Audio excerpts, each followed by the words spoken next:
Hello everyone, स्वागत है आप सभी का हमारी सीएफ फाइनल ऑडिट की फास्ट ट्रैक बैच में जिसका नाम है ऑडिट फास्टर। स्वागत करते हैं हमारे सारे लाइव बैच के स्टूडेंट्स का। और Google drive, pen drive, Android, iOS, जिस भी माध्यम से आप देख रहे हैं, आप सभी का बहुत बहुत बहुत स्वागत in this journey of audit, जिसमें अब हम बनाएंगे ऑडिट को सबसे स्कोरिंग। दोस्तों, CA final advanced auditing assurance and professional ethics आपका ग्रुप 1 का पेपर 3, जिसके कारण ही ग्रुप 1 में धक धक बच्चों की होती है। एक लॉ था, वो तो इलेक्टिव में चले गया। एसएफएम और एफआर में तो आप स्कोर करोगे तो नैया हमारी पार ऑडिट लगाएगा। नहीं, ऑडिट तो हमारी नैया पार नहीं लगाने वाला है, सिर्फ वो हमें क्या करने वाला है, ऊंचाइयों तक पहुंचाने वाला है। ऐसी तैयारी हम करेंगे। तो आज हम बैच स्टार्ट करने से पहले सबसे पहले एक बार सिलेबस देख लेते हैं, उसके बाद बैच की जानकारी, उसके बाद थोड़ी सी मेरी जानकारी, और इसी के साथ शुरुआत करते हैं दोस्तों हम सीए फाइनल ऑडिट की। और जब भी हम ऑडिट पढ़ते हैं तो एक चीज दिमाग में एकदम कबूल कर लेते हैं कि in God we believe, rest we audit. तो दोस्तों, सबसे पहले शुरुआत करने के लिए मैं आपके सामने आपकी इस ब्रह्मास्त्र किताब को ओपन करता हूँ। बहुत बहुत स्वागत है हमारे लाइव के सभी स्टूडेंट्स का। अमृतसर, दिल्ली, इंदौर, अहमदाबाद, बेंगलुरु, ये कौन सी जगह है, ज्वार भाटा, बढ़िया, अशोकनगर, गुना, ओहो, सतना, एमपी के लोग भरे हुए हैं, जयपुर जयपुर जयपुर, जोधपुर, क्या बात है। चलिए, पाली से भी लोग हैं, राजस्थान भरा हुआ दिख रहा है यहाँ पर, बहुत बढ़िया। चलिए, बहुत बहुत स्वागत है आप सभी का। क्षमा करें मैं सबके शहर नहीं ले पाया, बट अब आते हैं हम हमारी इस बैच के डिस्कशन पे। दोस्तों, when we are talking about this particular subject, now please understand new course में सबसे ज़्यादा बदलाव इस सब्जेक्ट में, और इसे समझ लेना हमें बहुत इंपॉर्टेंट और ज़रूरी है, क्योंकि फास्ट ट्रैक बैच में आशा करता हूँ कि नॉर्मली वो स्टूडेंट्स लेंगे जिनकी एग्जाम से 1 साल के अंदर अंदर होगी, मोस्टली 6 से 8 महीने में। इस कारण से ये भी हो सकता है कि उन्होंने ऑडिट प्रीवियस सिलेबस में पढ़ रखा हो, और अगर आपने ऐसा किया और आप फास्ट ट्रैक ले रहे हो तो I think this is one of the best decisions which you are taking with respect to your CA final group 1 studies, because believe me, what you have studied in the existing syllabus and the content which is given in the new syllabus, this is vast difference is there, बहुत ज्यादा changes हुए। Okay, Ranchi, Gwalior, Amritsar, बढ़िया। देखिए, total आपके syllabus में दोस्तों ये 19 chapters हैं। आईसीआई के इंडेक्स से नहीं, अपन ब्रह्मास्त्र जो आपकी कॉन्सेप्ट बुक या थ्योरी बुक है, जो स्टडी मटेरियल के आधार पे बनाई गई है, इस किताब के इंडेक्स से मैं आपको रेफर करके बता रहा हूं। 19 चैप्टर्स में से आज जो हम शुरू करेंगे वो होगा चैप्टर 19, प्रोफेशनल एथिक्स। आपका पेपर डिस्क्रिप्टिव पेपर है, और ये जो मैं सब यहाँ पे लिखने वाला हूँ ये आपके लिए रेलेवेंट होने वाला है, इसलिए what I am going to do is I am going to copy this in the board notes. Board notes किसे कहते हैं? तो ये जिस किताब का, इनफैक्ट ये जो आपके सामने स्क्रीन दिख रही है, ये जो पेजेस आपको दिख रहे हैं, ये as it is Google drive में आपको अपलोड करके हर स्टूडेंट को शेयर कर दिए जाते हैं। आप चाहें तो इनका प्रिंट निकाल सकते हो। ये जो क्लास में मैं स्क्रिबलिंग करता हूँ ये वो है, यहाँ पे मैंने ऐड कर दिया, तो किताब में तो है ही है, प्लस मेरे नोटेशंस भी आपको मिल जाएंगे। Professional ethics, liabilities of auditor नाम का ये चैप्टर, जो आपने ओल्ड कोर्स में पढ़ा है बिल्कुल वैसा ही है, कोई बदलाव नहीं है, एक्सेप्ट कंपनी ऑडिट के कुछ प्रोविजंस यहाँ पे एक क्लॉज में ऐड किए हैं। तो कंपनी ऑडिट क्योंकि एक चैप्टर हुआ करता था दोस्तों जो बड़ा आसान और स्कोरिंग हुआ करता था, वो पूरा हट गया, और उसमें अपॉइंटमेंट ऑफ ऑडिटर से रिलेटेड प्रोविजंस इस चैप्टर में ऐड कर दिए गए। डिस्क्रिप्ट 70 मार्क्स का आएगा, एमसीक्यू 30 मार्क्स के होंगे। 70 मार्क के डिस्क्रिप्टिव में नॉर्मली पास पेपर पैटर्न के अनुसार 88 to 89 मार्क्स का पेपर आता है, जिसमें ऑप्शनल क्वेश्चन एक 14 मार्क का और एक इंटरनल चॉइस 4 से 5 मार्क की आती है। इस रीजन से आउट ऑफ डिस्क्रिप्टिव 70, रियलिस्टिकली बोलूं तो 88-89 मार्क्स में से प्रोफेशनल एथिक्स का 12 to 14 मार्क्स का वेटेज होता है, और ये 12 to 14 में से आप फुल 100% स्कोर कर सकते हो। फास्ट ट्रैक बैच के स्टूडेंट्स के हिसाब से मैं कह रहा हूँ, पूरे मार्क्स लेके आ सकते हो। ये इतना स्कोरिंग है, इतना इंटरेस्टिंग है, इतना आसान है।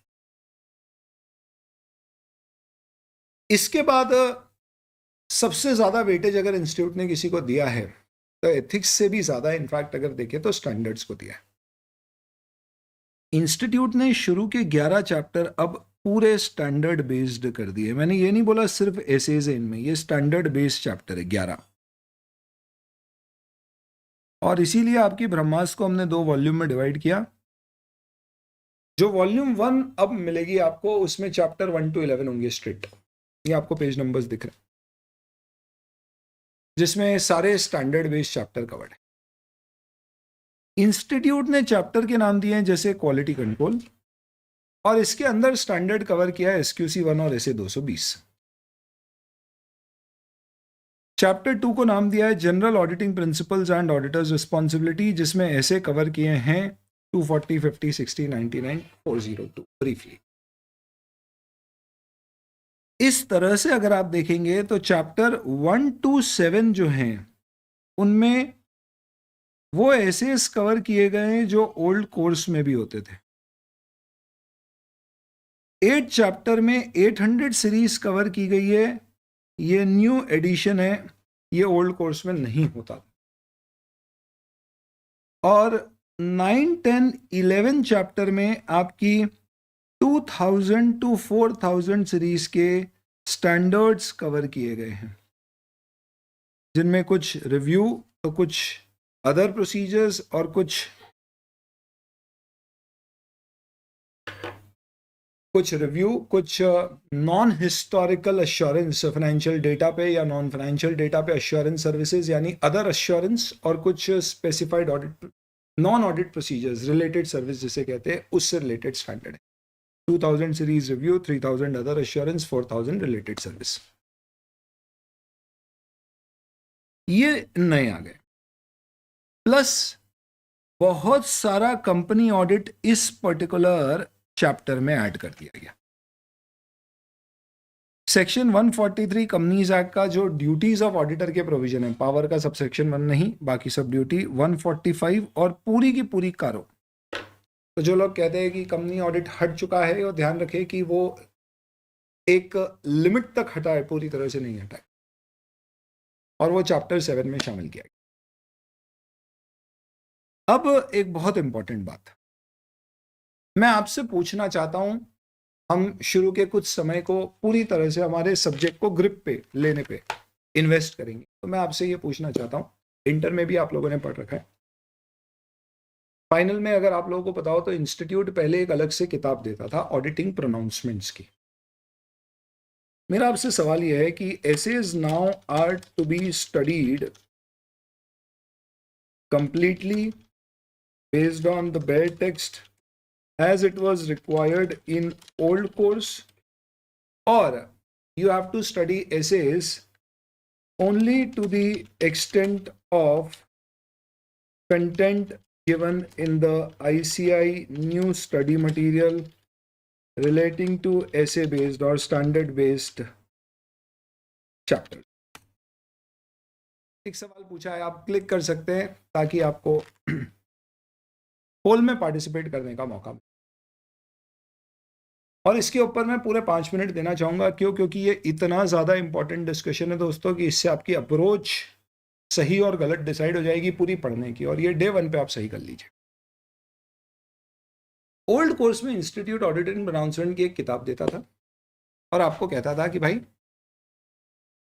आपके एसेस के ऊपर बेस्ड हमारे पास अलग से कोई चैप्टर नहीं है। हाँ, कुछ चैप्टर थे जैसे audit report, risk assessment, internal control, audit planning, strategy, programme. बाकी दूसरे एसेस का चैप्टर 1 होता था जिसमें सारे एसेस के ओवरव्यू होते थे और बोलते थे कि भाई ये ओवरव्यू दिए हुए, तो अब आपको क्या करना है, आपको सिर्फ और सिर्फ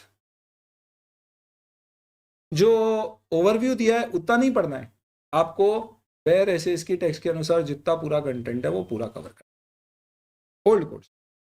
अब आ गया नया कोर्स।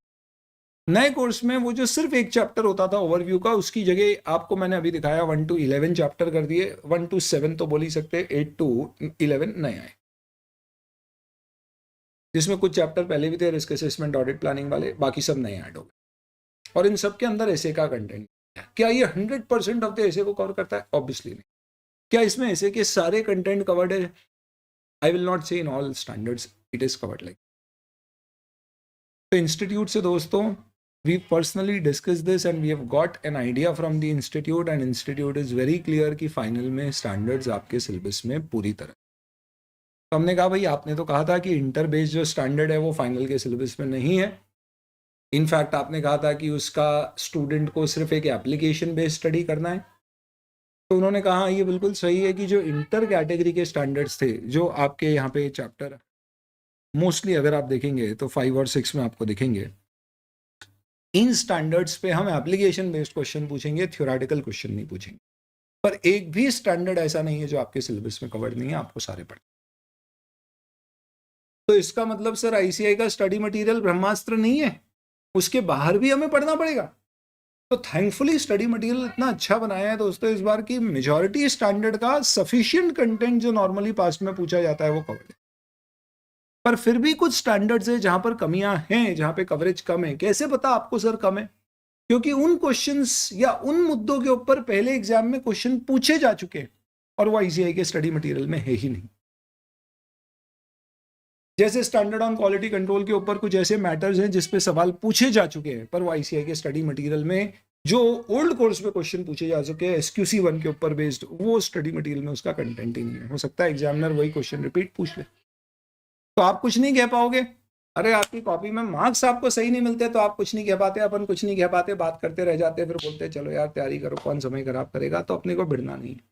तो सर ये तो आपने कंफ्यूज कर दिया। अब हम क्या करें, आईसीआई का स्टडी मटेरियल पढ़ें या पूरी कवरेज करें? और मे 24 में तो सर स्टडी मटेरियल से बाहर नहीं आना चाहिए। देखो दोस्तों, जब जब नया कोर्स आया इसमें और उसमें बहुत फर्क है। इसमें मेजर चेंजेस इंस्टीट्यूट ने नहीं किए हैं, कुछ ही सब्जेक्ट्स में हुए। तो ये सोचना कि बहुत ही लड्डू पेपर आएगा न्यू कोर्स में, ऐसा नहीं है। Because majority subjects nothing much has changed. आना चाहिए वो अलग बात है। खैर, तो हमने क्या सोल्यूशन निकाला है इसका? बहुत सिंपल सॉल्यूशन है, बहुत सिंपल। पर ये सॉल्यूशन निकलने के बाद सिंपल लगा। What we have done is, हमने अपनी पूरी किताब, जो आपकी किताब है दोस्तों, वो 100% आईसीआई के स्टडी मटेरियल के ऊपर बेस्ड है। और जहां भी थोड़ी बहुत जगह ऐसा फील हुआ कि कुछ चीज़ें ऐसी है जिस पे पास्ट में क्वेश्चंस पूछे गए हैं या इम्पॉर्टेंट है बट आईसीआई के स्टडी मटेरियल में कवर्ड नहीं है, उन सारी चीज़ों को आपकी किताब में ऐसे रेड ब्रैकेट के साथ ऐड करके दे दिया गया, which indicates content of essay which are relevant but not included in ICAI study material. This solves the problem of all the students. जिनको पूरी कवरेज करनी है वो इसे कवर कर सकते हैं, जिन्हें पूरी कवरेज नहीं, बस आईसीआई मटेरियल कवरेज करनी है, वो सिर्फ रेड ब्रैकेट वाली चीजें छोड़ दीजिए। बिलीव मी, पूरी किताब में मुश्किल से 10% पेजेस में आपको रेड ब्रैकेट दिखेगा, मुश्किल से बस। पर इससे एक तसल्ली हो जाएगी कि अपनी कवरेज पूरी 100% हो जाएगी। पहला। दूसरा इंपॉर्टेंट चीज समझ लो स्टैंडर्ड्स के बारे में। इंस्टीट्यूट ने कुछ स्टैंडर्ड्स कहीं पर भी कवर नहीं किया, जैसे कि ऐसे 200 overall objectives of independent auditor and conduct of audit as per SAs, 210 agreeing to the terms of engagement, documentation, materiality और misstatement in audit of financial state. हालांकि इनमें से कुछ के रिलेटेड एमसीक्यूज हैं। तो क्योंकि ये ज्यादा बड़े स्टैंडर्ड है नहीं, 5 ही हैं, इसलिए इन 5 स्टैंडर्ड्स को अलग से कवर कर दिया चैप्टर 5 में आपकी ब्रह्मास्त्र में। और कैसे? चार्ट्स के माध्यम से, ताकि अपन क्विक और सिलेक्टिव स्टडी इसकी कर पाए। ये एक डिटेल्ड एनालिसिस है जिसको अगर आप खुद बैठ के ऑडिट करने जाओगे तो आपको हो सकता है 4 से 8 घंटे लग जाए, करने की जरूरत नहीं है। जब करने के बाद आप कंक्लूड करोगे हाँ इस चैप्टर में ये वाला स्टैंडर्ड है और ये टोटल स्टैंडर्ड मिसिंग है, आप इसी निष्कर्ष पे निकलोगे। ये पर्टिकुलर निष्कर्ष है, we have got the best of both the worlds. A, we will be focusing on all the institute content, plus B 10% pages में हो सकता है हमारा कुछ कंटेंट नया हो जिसको हम कवर करेंगे रिवीजन के दौरान। आपके पास चॉइस है कितना करना है, नहीं करना, मैं मार्क भी कर दूंगा क्या रेलिवेंट है। सी, ये कुछ 5 स्टैंडर्ड्स ऐसे हैं जो आईसीआई के मटेरियल में कहीं भी कवर नहीं है, पर फिर भी हम चार्ट से इसको फटाफट कवर कर देंगे। ये सबसे पहली बात हो गई दोस्तों। आपके पूरे सिलेबस में पहला अपन ने कंटेंट क्या डिस्कस किया? Professional ethics. सेकंड अपन किसके ऊपर आ गए? स्टैंडर्ड बेस्ड चैप्टर के ऊपर। स्टैंडर्ड बेस्ड के बाद 7th में कंपनी ऑडिट है। 8th से लेके 11th तक के सारे नए स्टैंडर्ड्स हैं जो आपको जितना यहाँ दिया है उतना ही कवर करना है। And this is also what we have discuss कि इसमें limited ICAI material content coverage is sufficient. मैं सब नोट करा दूंगा अभी आपको। अब अपने बचते हैं कौन से chapter 12 to 18। Chapter number 12 is a new chapter. पहले होता था ऑडिटिंग अंडर ऑटोमेटेड एनवायरनमेंट, उसके और इसके अंतर्गत आपको हार्डली कोई सिमिलैरिटी मिलेगी, इतना ज़्यादा फर्क है इन दोनों चैप्टर। और ये बड़ा इंपॉर्टेंट है, एक क्वेश्चन था इसके ऊपर डिस्क्रिप्टिव में आना है। पहले भी आता था, रेयर अटेम्प्ट्स में 2 आ जाते, रेयर अटेम्प्ट में नहीं भी आता था, पर एवरेज एक क्वेश्चन 5 मार्क तय। कई बार कंपलसरी में भी आए, इंपॉर्टेंट कहीं।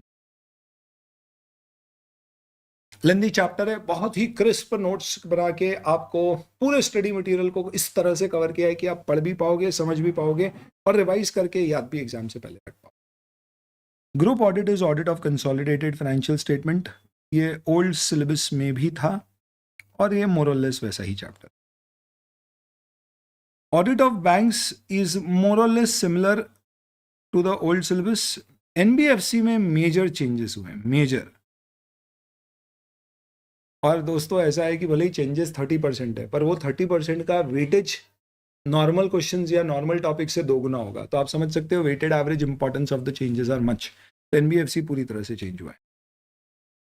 PSU is once again similar, hardly there are much changes here. Internal audit, management audit और operational audit होता था। इसमें I will say it is similar but not exactly the same। कुछ चीज़ें इसमें add less की है, बाकी वो thankfully management operational audit topic हट गए। Due diligence, investigation, forensic accounting में ये दोनों टॉपिक सिमिलर हैं, लेकिन फॉरेंसिक के अंदर किसी प्रकार के कुछ एडिशंस किए गए। और ये वाला टॉपिक पूरी तरह से नया है। Professional ethics and liabilities of auditor में कंपनी ऑडिट के अलावा सिमिलर। तो ऑल इन ऑल अगर आप देखोगे तो ओल्ड और न्यू में क्या सिमिलरिटी है, क्या डिफरेंस है, तो आप ये कह सकते हो दोस्तों इसकी समराइजेशन। चलो आओ अपन नए सिलेबस का ओल्ड सिलेबस के साथ कंपैरिजन करके एक ऑडिट कर डालते।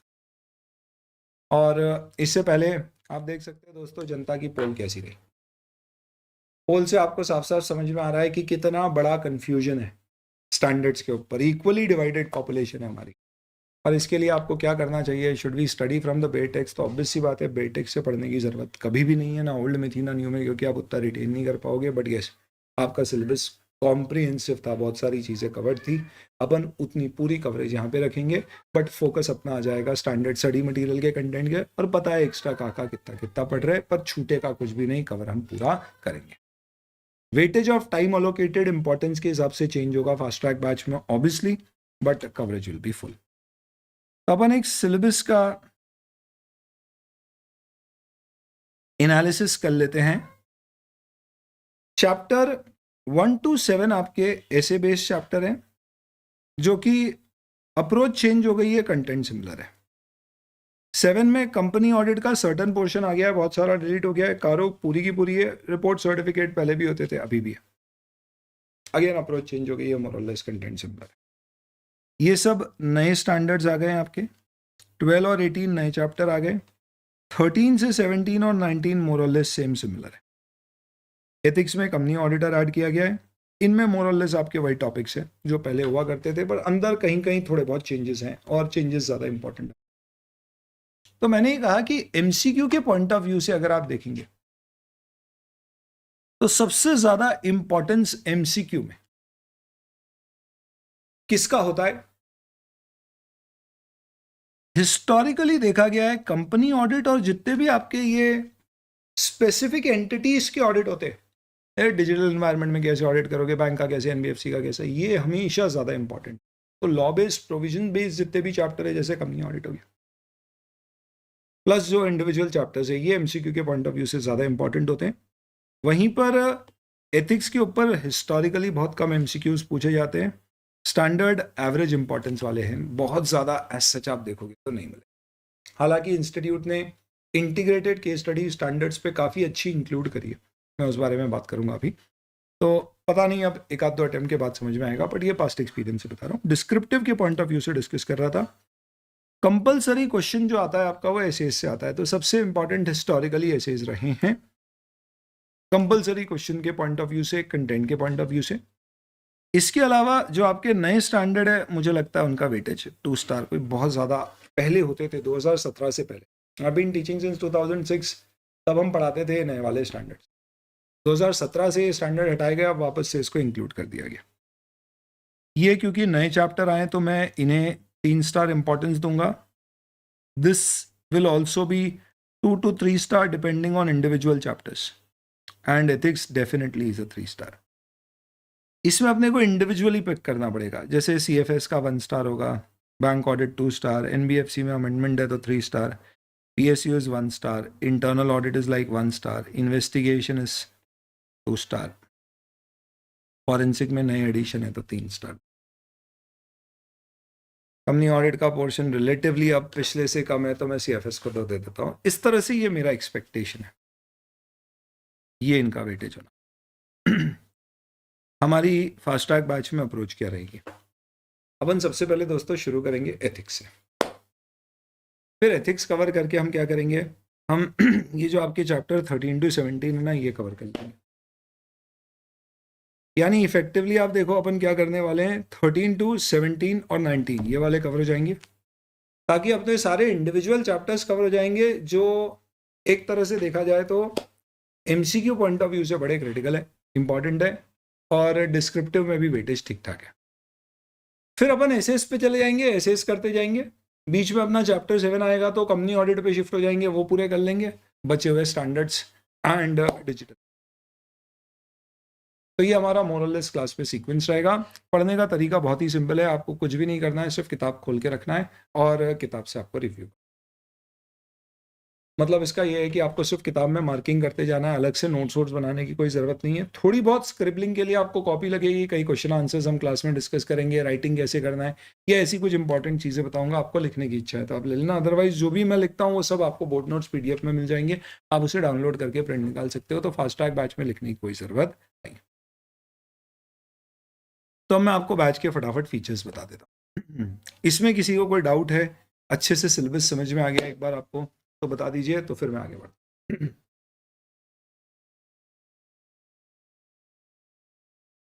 चलिए, मेरे बारे में 2003 में मैंने ACA कंप्लीट किया, 1999 में 12वीं में ऑल इंडिया मेरिट प्राप्त होने के कारण घर वालों को लगा CA कर लेगा, अपने को भी लगा कर लेंगे, और कुछ था भी नहीं, ज़्यादा पढ़ लिए, कॉमर्स विद मैथ्स था अपना। फर्स्ट अटेम्प्ट में CA सब कुछ क्लियर हुआ, फाइनल में ऑल इंडिया 46th रैंक लगी, ITC कंपनी में जॉब लगी, सॉरी गोल्ड फ्लेक सिगरेट वाले नहीं आप लोग, तो क्लासमेट नोटबुक वाले। तो ITC जो आपके अलग अलग तरह के प्रोडक्ट्स आते हैं, जिसके गोल्ड फ्लेक, विल्स और क्लासमेट, आशीर्वाद, सनफीस्ट, फियामा, डी विल्स और क्या क्या। 3 साल मैंने वहाँ इंटरनल ऑडिट में कॉर्पोरेट अकाउंट्स डिवीजन में काम किया, खूब सारा ऑडिट जो मैंने रियल लाइफ का सीखा है, काफ़ी कुछ ITC की उसमें देन है। उसके बाद लगा लाइफ में कुछ चैरिटेबल करना चाहिए। 2006 we started first attempt success tutorial. First attempt success tutorial acronymed as fast इस उद्देश्य से शुरू की गई कि सबके अटेम्प्ट हमारे पास आने के बाद फर्स्ट अटेम्प्ट में बच्चा क्लियर कर सके।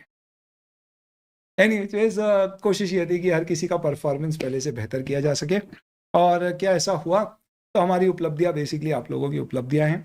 आई हैव टॉट इंस्टीट्यूट के अभी तक 3 अलग अलग तरह के कोर्सेस, जिनमें पहले मैंने बताया आपको 800 to 4000 सीरीज भी हुआ करती थी। मैंने 2006 से लेके देख सकते हैं ऑलमोस्ट 17 ईयर्स ऑफ एक्सपीरियंस, यानी somewhere around 35 odd attempts institute के पेपर्स देखे।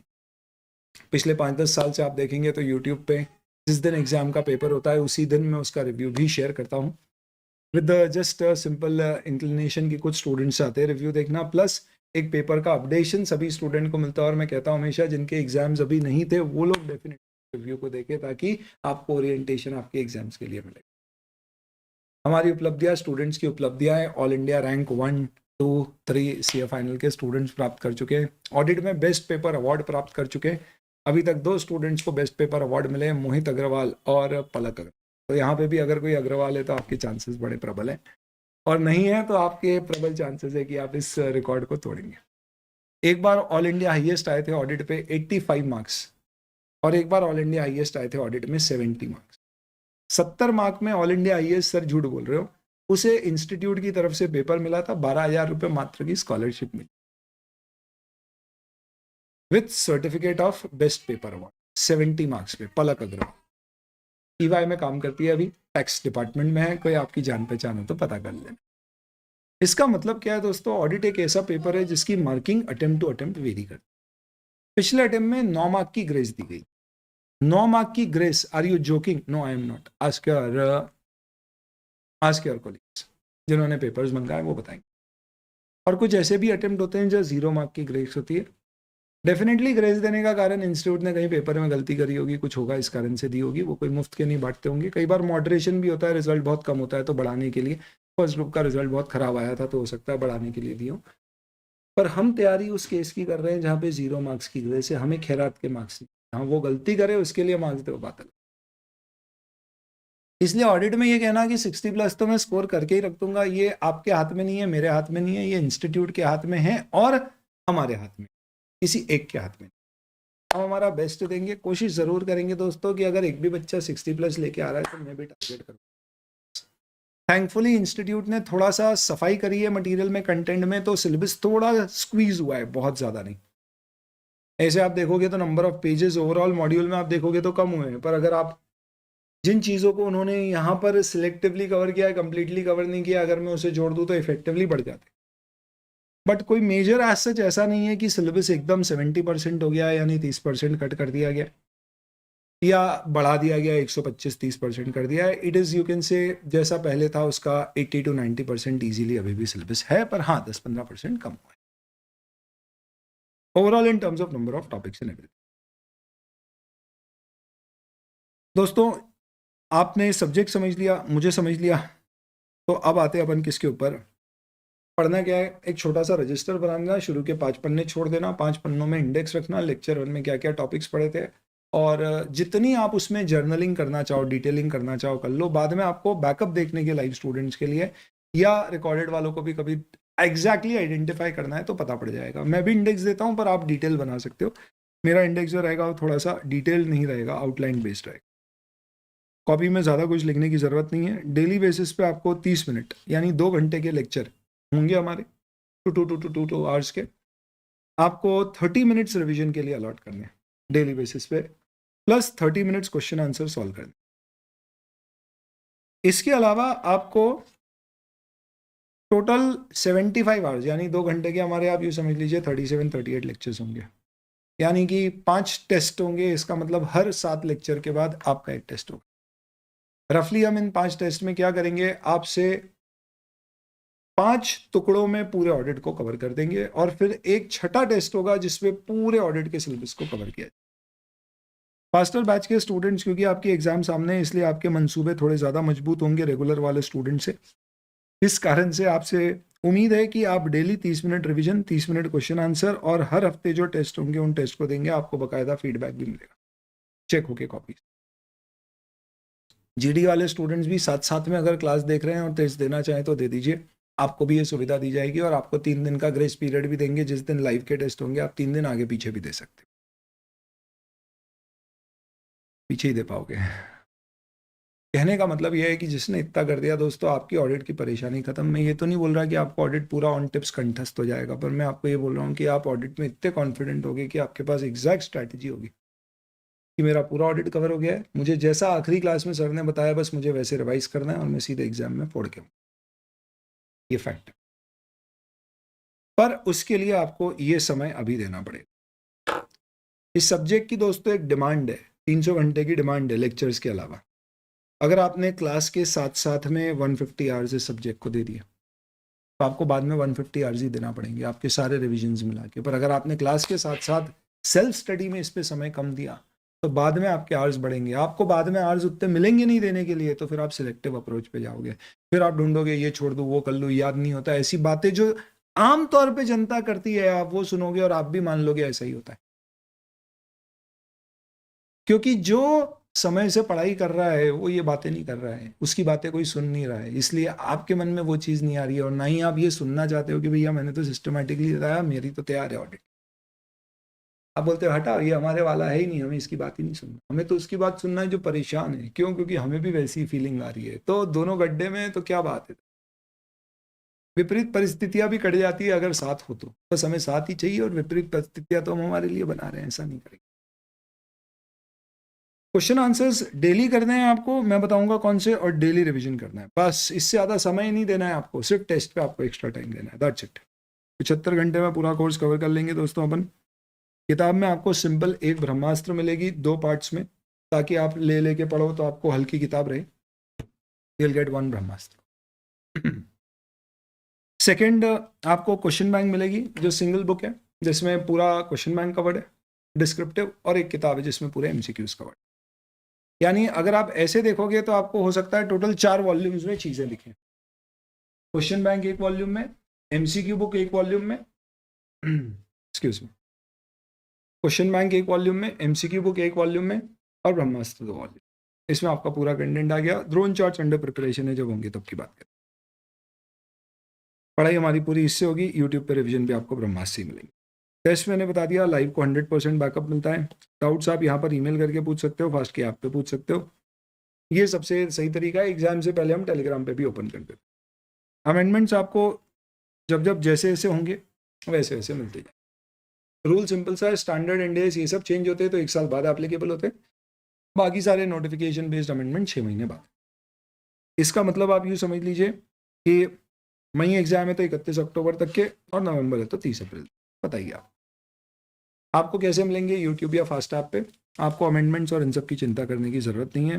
रिवीजन सब मिलेगा आपको यूट्यूब पे या फास्ट ऐप पे। पावर बैचेस बेसिकली क्या होता है, it is complete revision of the whole course, जिसका एक्सेस स्टूडेंट्स को एग्जाम से पहले दिया जाता है। क्वेश्चन बैंक में एक बहुत ही अच्छी चीज़ है दोस्तों, जो फास्ट ट्रैक के स्टूडेंट्स के लिए बहुत ज़्यादा यूजफुल है, दैट इज़ ऑडियो पॉड्स। ये क्या है मैं बताता हूँ आपको, let me show you the question bank.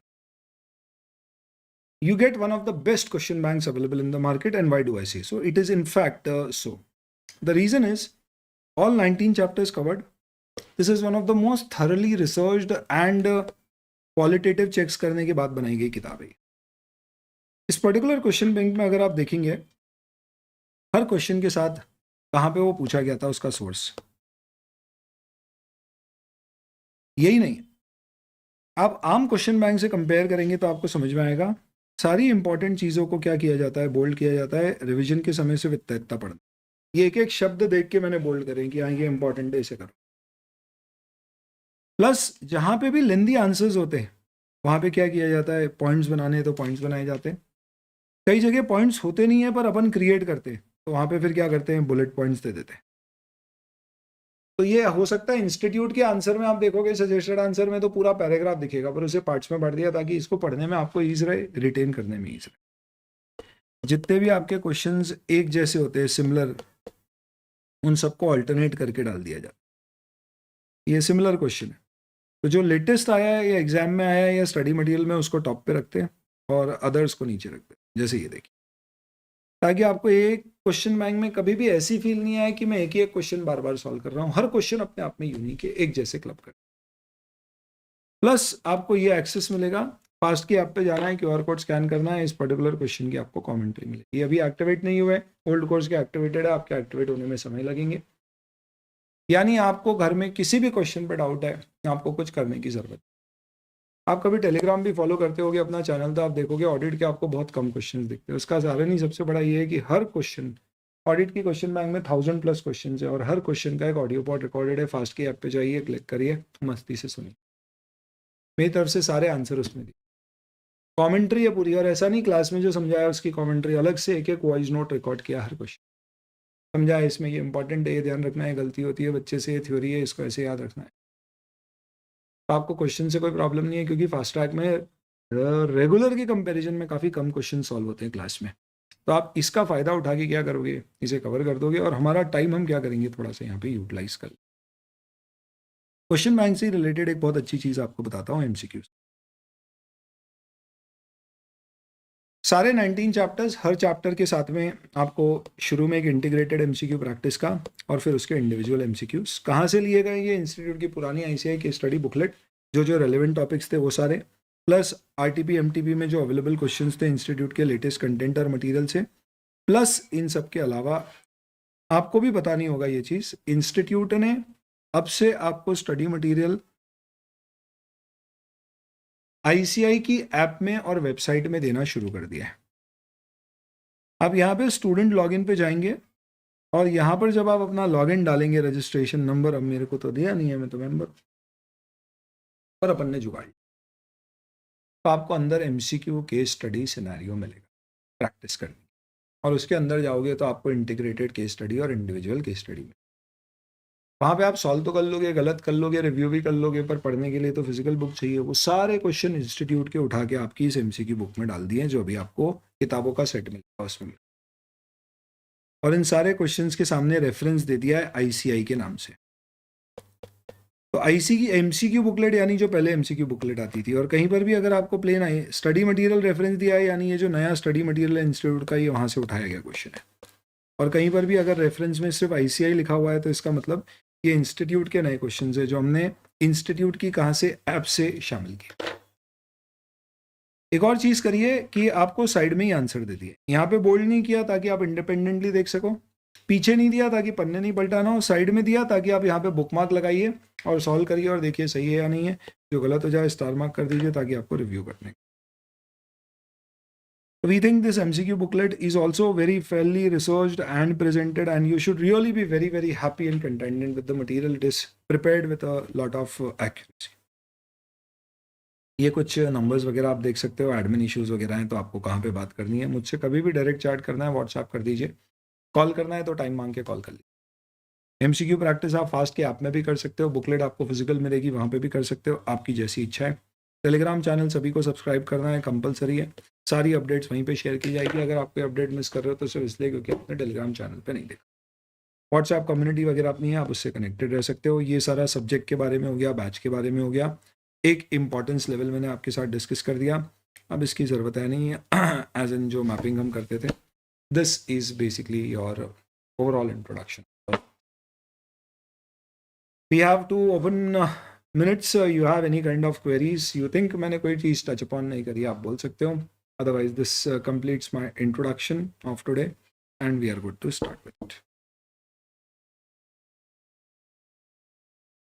किताबें दोस्तों जो आपकी ब्रह्मास्त्र आती है, और आप देखेंगे ऑडिट की ब्रह्मास्त्र, तो ये इस तरह की किताबें, हालांकि what we have done is आपको स्पाइरल में मिलेगी ये किताबें। देयर आर ऐसे भी होती है, ये बाइंडिंग फॉर्म में भी होती है और स्पाइरल में भी होती है, दोनों के अपने फ़ायदे नुकसान हैं। तो what you will be getting would be spiral books, उसको पढ़ना थोड़ा इजी है, पूरी फोल्ड हो जाती है और आपको थोड़ी सी स्पेस वगैरह भी अच्छी मिलेगी उसमें लिखने की। तो ये ब्रह्मास्त्र 2 वॉल्यूम में ऐसी एक क्वेश्चन बैंक करके, कोई भी चीज़ मैंने छोड़ दी है तो एक बार बता दीजिए, आपके कोई डाउट है तो पूछ लीजिए, नहीं है तो फिर आदेश करिए। तो फिर अपन पहला चैप्टर शुरू करते हैं, प्रोफेशनल, जिसे हम कोड ऑफ एथिक्स भी।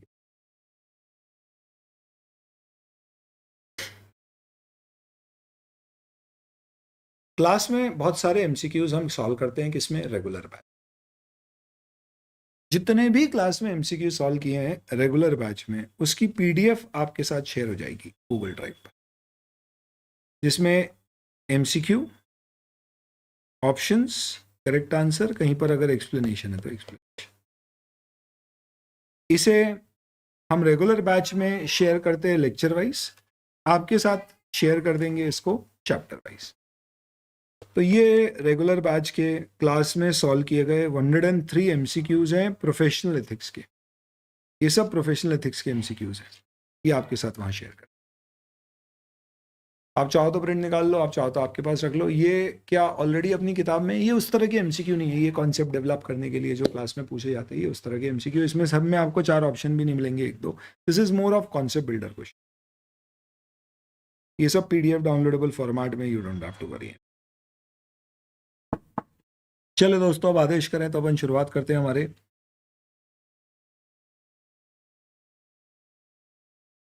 सबसे पहले चैप्टर से शुरू करेंगे, जो कि इंस्टीट्यूट का आखिरी चैप्टर है, वाओ, जिसका नाम है professional ethics and liabilities of audit. चलिए दोस्तों, तो सबसे पहले शुरुआत करते हैं हम हमारे चैप्टर नंबर 19 की, जिसका नाम है professional ethics liabilities of auditors. क्या है ये पर्टिकुलर चैप्टर? इसमें सिर्फ और सिर्फ कोड ऑफ एथिक्स और प्रोफेशनल एथिक्स की बात होने वाली है। प्रोफेशनल एथिक्स क्या होता है प्रभु? Code of ethics, professional ethics यानी कि एक चार्टर्ड अकाउंटेंट का कोड। ये वो कोड है दोस्तों जो बताता है कि एक चार्टर्ड अकाउंटेंट को क्या चीज करने की परमिशन है, क्या चीज करने की परमिशन नहीं है। जैसे कि आपने देखा होगा, क्या एक चार्टर्ड अकाउंटेंट ऐसे आपने देखा है कभी कि एडवर्टाइजमेंट कर रहा है, बड़े बड़े होर्डिंग्स लगा दिए, दिवाली धमाका, धनतेरस पर पाहिए, tax audit, income tax return file करने पर भारी छूट। ये आपने बोला नए साल का धमाका, शुरुआत करिए नए साल की नए लोन के साथ, आपका फाइनेंसर आपका स्त्री। वैलेंटाइन धमाका, आपके साथ उसका रिटर्न फ्री। या फ्रेंडशिप डे धमाका, बनाइए हमें अपना दोस्त, मैनेज करेंगे हम आपके इन्वेस्टमेंट्स, दिलवाएंगे हमको शानदार रिटर्न्स। ऐसी रेडियो में जिंगल चालू कर दिया एक चार्टर्ड अकाउंटेंट ने, हमसे सस्ता और अच्छा कहीं नहीं, कोई नहीं। क्यों नहीं कर पाता एक चार्टर्ड अकाउंटेंट? क्या मना करा है उसको कहीं, या पैसे खूब खर्च हो जाते हैं उसके? मना किया है, कहां मना किया है? Professional ethics, code of ethics. Okay, किसी ने सवाल पूछा स्टडी मटेरियल कब मिलेगा? ओहो, आपको जान के ताज्जुब नहीं होना चाहिए इस बात पे कि दोस्तों स्टडी मटेरियल आपका with in a days time dispatch हो जाएगा। क्या बात कर रहे हो? यानी फास्ट ट्रैक के स्टूडेंट्स को स्टडी मटेरियल अभी मिल जाएगा? जी हाँ सर। कोई किताब कौन सी वाली? पहले इनिशियल नोट्स? नहीं नहीं, सारी किताबें, एमसीक्यू, क्वेश्चन बैंक, ब्रह्मा, सब कुछ, सारा सेट एक साथ, complete, updated, revised, full. Regular batch करने के साथ साथ वहां जहां भी थोड़ी बहुत इधर उधर कुछ भी एरर्स थी उन सबको भी करेक्ट करके, अपडेट करके सब आपके साथ शेयर करते। एरर्स एज इन टाइपिंग, ये वो थोड़े बहुत कुछ भी इश्यूज थे, सब अपडेटेड। अब दोस्तों आइए, प्रोफेशनल एथिक्स की बात कर रहे थे तो हमने कहा कि यार ये वो एथिक्स है, ये वो कोड है जो हमें रोकता है कि ये चीजें मत करो, करोगे तो गिल्टी मानी जाओगे। तो इंस्टीट्यूट ने एक चार्टर्ड अकाउंटेंट के लिए कोड बनाया जिसे क्या कहते हैं? Professional ethics. जैसे कि उदाहरण के तौर पे एक बात बताइए, सपोज एक लॉयर के पास एक चोर जाता है, एक गुंडा जाता है, एक मर्डरर जाता है और बोलता है वकील साहब बचा लो। वकील साहब ने बोला क्या हुआ? देख के तो लग रहा है मर्डर करके आए। हमला नहीं नहीं नहीं ऐसा कुछ नहीं। वकील साहब झूठ मत बोलो, हमसे झूठ मत बोलो, सच सच बताओ। बोले हाँ हो तो गया है, और ऐसा हमें लग रहा है कि नहीं हुआ है, पर लोगों ने देखा कि हुआ है, आप बचा सकते हो। वकील साहब ने बोला कैसी बात कर रहे हो, कोई दिक्कत नहीं, सही जगह आए हो तुम, 50 लाख रुपए दो और मजे से घूमो, कोई चिंता की बात, 6 महीने में बरी हो जाओगे। वकील को पता है, वो खुद कह रहा है कि मर्डर किया है, फिर भी वो उसे बचा रहा है। अब एक बात करते हैं चार्टर्ड अकाउंटेंट की। आप लोग चार्ट पे लिखते जाना। एक चार्टर्ड अकाउंटेंट के पास भाई आता है और बोलता है अरे सर टैक्स में फ्रॉड हो गया हमसे, हमने चोरी करी थी बहुत बड़ी, और हमें लग रहा है इनकम टैक्स वाले पकड़ लेंगे, अब आप किसी तरह से गली गलियारे निकालो, हमारी बुक्स वुक सही करवाओ और हमें बचाओ इससे। क्या एक सीए भी वकील की तरह अपने क्लाइंट का एडवोकेट बनके उसके फेवर के लिए काम कर सकता है और उसका काम ही एक्सेप्ट करके उसकी टैक्स की चोरी को किसी तरह से छुपा बचा या उसकी सजा कम करवा सकता है? दोस्तों इस सवाल का जवाब डिपेंडेंट है professional ethics, code of ethics, code of conduct. Lawyer का कोड ऑफ कंडक्ट कहता है कि lawyer is duty bound only to its client. It says neither the client nor the lawyer is the one who decides what is right or wrong, what is the truth. ये court decide करे, जज decide करे, and everybody has a fair right of trial. तो अगर एक murderer का भी case अगर कोई लॉयर लेता है तो उसके ऊपर बार काउंसिल जो उनकी बॉडी है, जैसे हमारी आईसीआई काउंसिल है वैसे उनकी बार काउंसिल है, उनके ऊपर कोई लीगल एक्शन नहीं लेंगे। क्यों? क्योंकि उनको उनके एथिक्स में अधिकार दिया गया है कि वो अपने क्लाइंट के एडवोकेट बन सकते हैं, और उसे उसका एक फेयर ट्रायल का अवार्ड राइट है। हालांकि उन्हें भी कहा गया है कि वो विटनेस के साथ छेड़छाड़ी नहीं करेंगे, कोई अनैतिक कार्य नहीं, और उन्हें यह भी कहा गया है कि वो अपनी क्लाइंट की सच्ची बातें जो उन्हें पता है वो कानून से भी छुपा सकते हैं।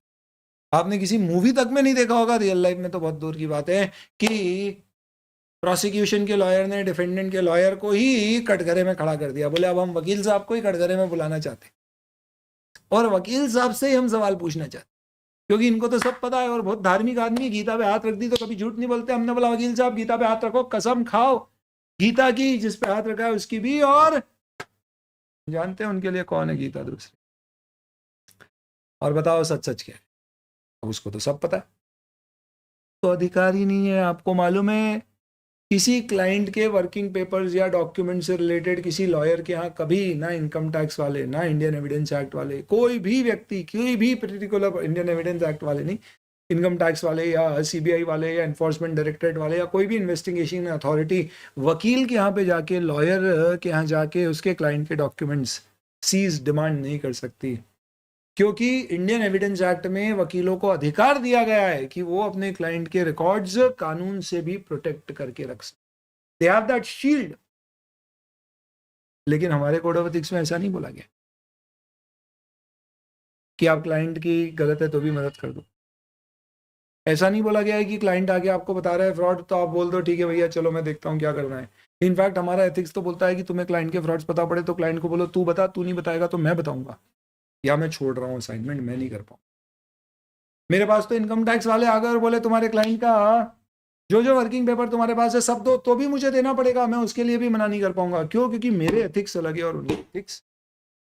सुन के आपको लग रहा होगा सर लॉयर वाले एथिक्स बढ़िया लग रहे हैं, पर एक चीज समझिए दोस्तों, लॉयर का काम और हमारे काम में फर्क है। हम क्या अटेस्ट कर रहे हैं? हम सत्य चीज को अटेस्ट कर रहे हैं कि ये सत्य ऐसा हुआ है, ये हमारा काम। हमारा काम क्लाइंट को बचाना नहीं, वो लॉयर का काम है।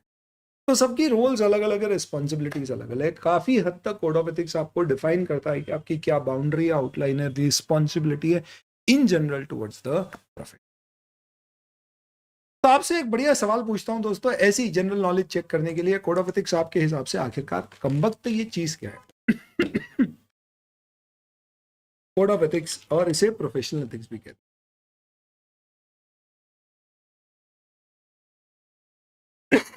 एक्सक्यूज मी, ये क्या है आखिरकार? इट इज एन एक्ट और it is a set of rules, या it is basically a kind of a guideline, or it is a manual containing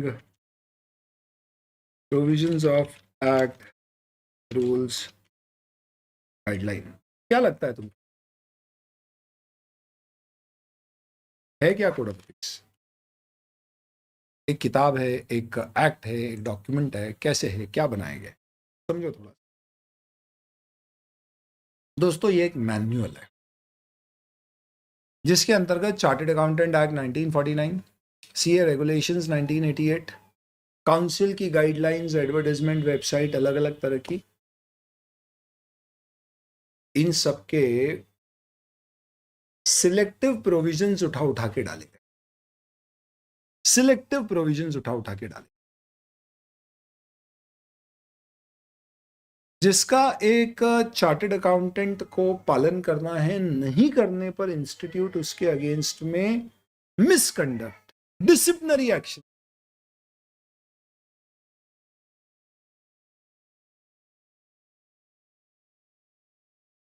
misconduct, disciplinary actions का मतलब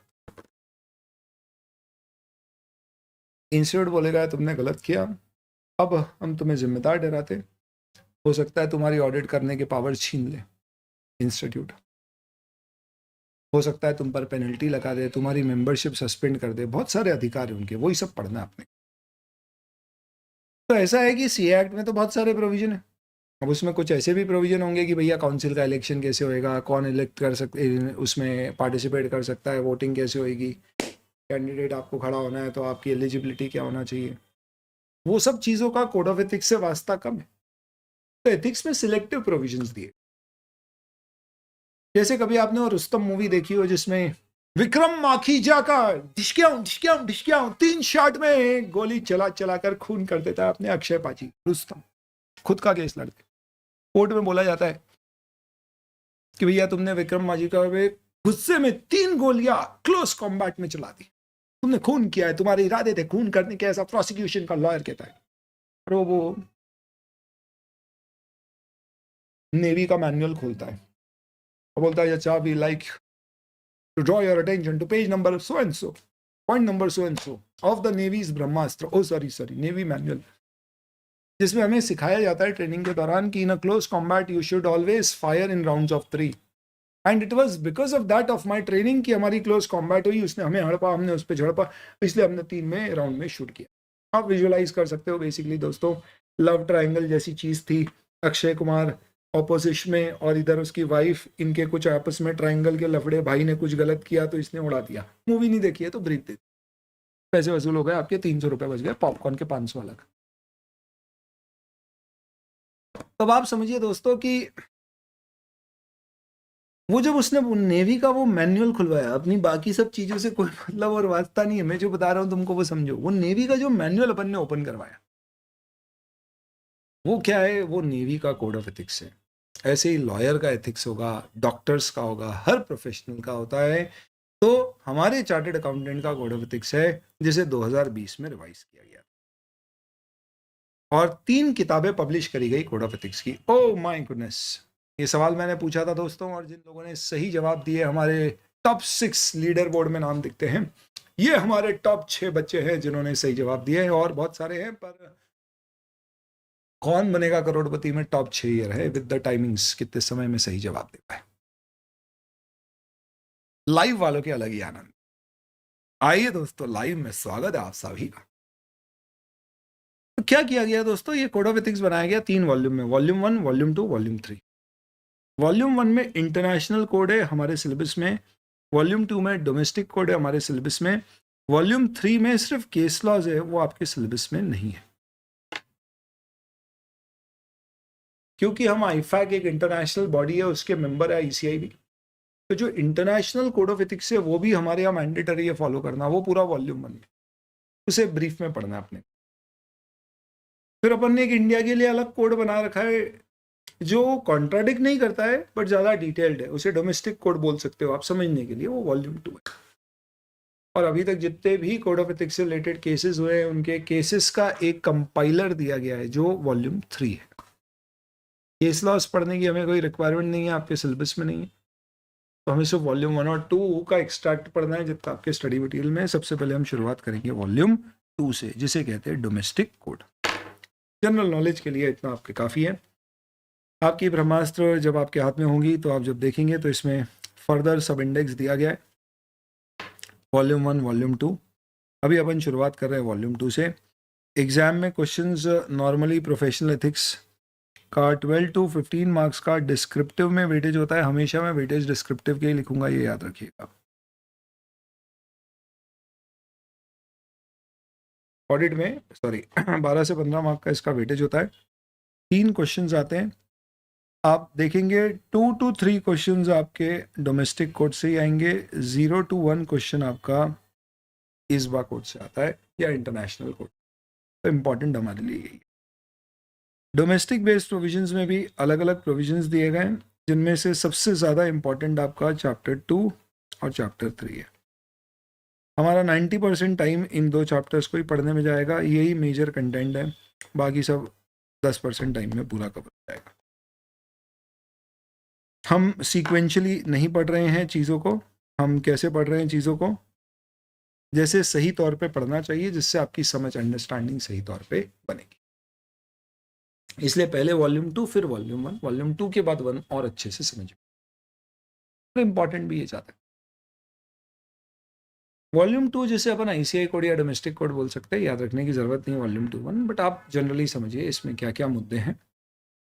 तो इसका चैप्टर 1 भी अपन बाद में डिस्कस करेंगे, अभी पढ़ने की जरूरत नहीं है। सबसे पहले अपन शुरुआत करते हैं यहाँ से चैप्टर 2।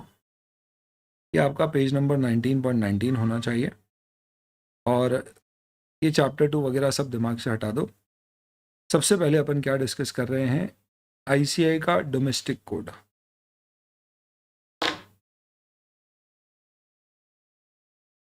आप यूँ समझ लो दोस्तों कि ये और अगले सेशन के बाद आपको बहुत अच्छे से समझ में आ जाएगा कोड में होता क्या क्या है। ये सब समझने से पहले मेरा आपसे एक सवाल है। मैंने आपसे एक जनरल सा सवाल पूछा था, क्या एक चार्टर्ड अकाउंटेंट एडवर्टाइज कर सकता है? Can a CA advertise his services in mass media? Usually, yes, without any restrictions. No. No, if he is a CA in practice. Yes, if he is in business, not practice. ऐसे ही पोल पूछिए आपसे, correct incorrect नहीं पूछा है, try करिए अगर आप करना चाहें तो। थोड़ा हौले हौले स्टार्ट करेंगे दोस्तों, एक बार ग्रिप बन जाए अपनी कंसेप्ट के ऊपर, स्पीड बढ़ जाए।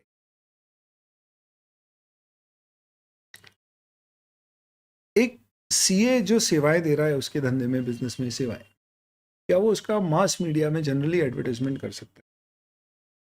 तो भाई अगर मैं एक प्रैक्टिसिंग चार्टर्ड अकाउंटेंट हूँ, नहीं कर सकता।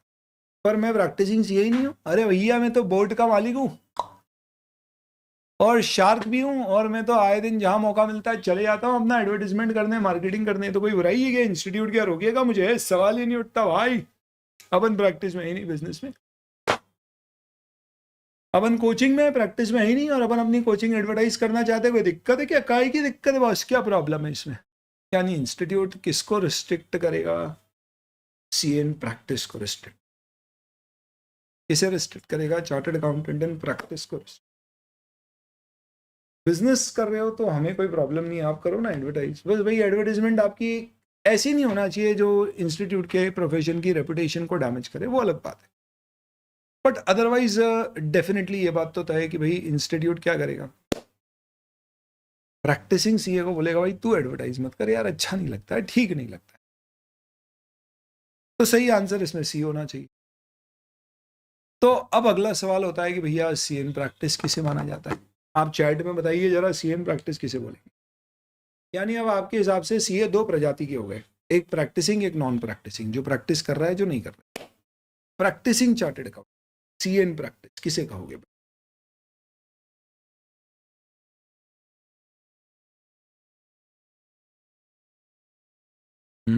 Good question sir.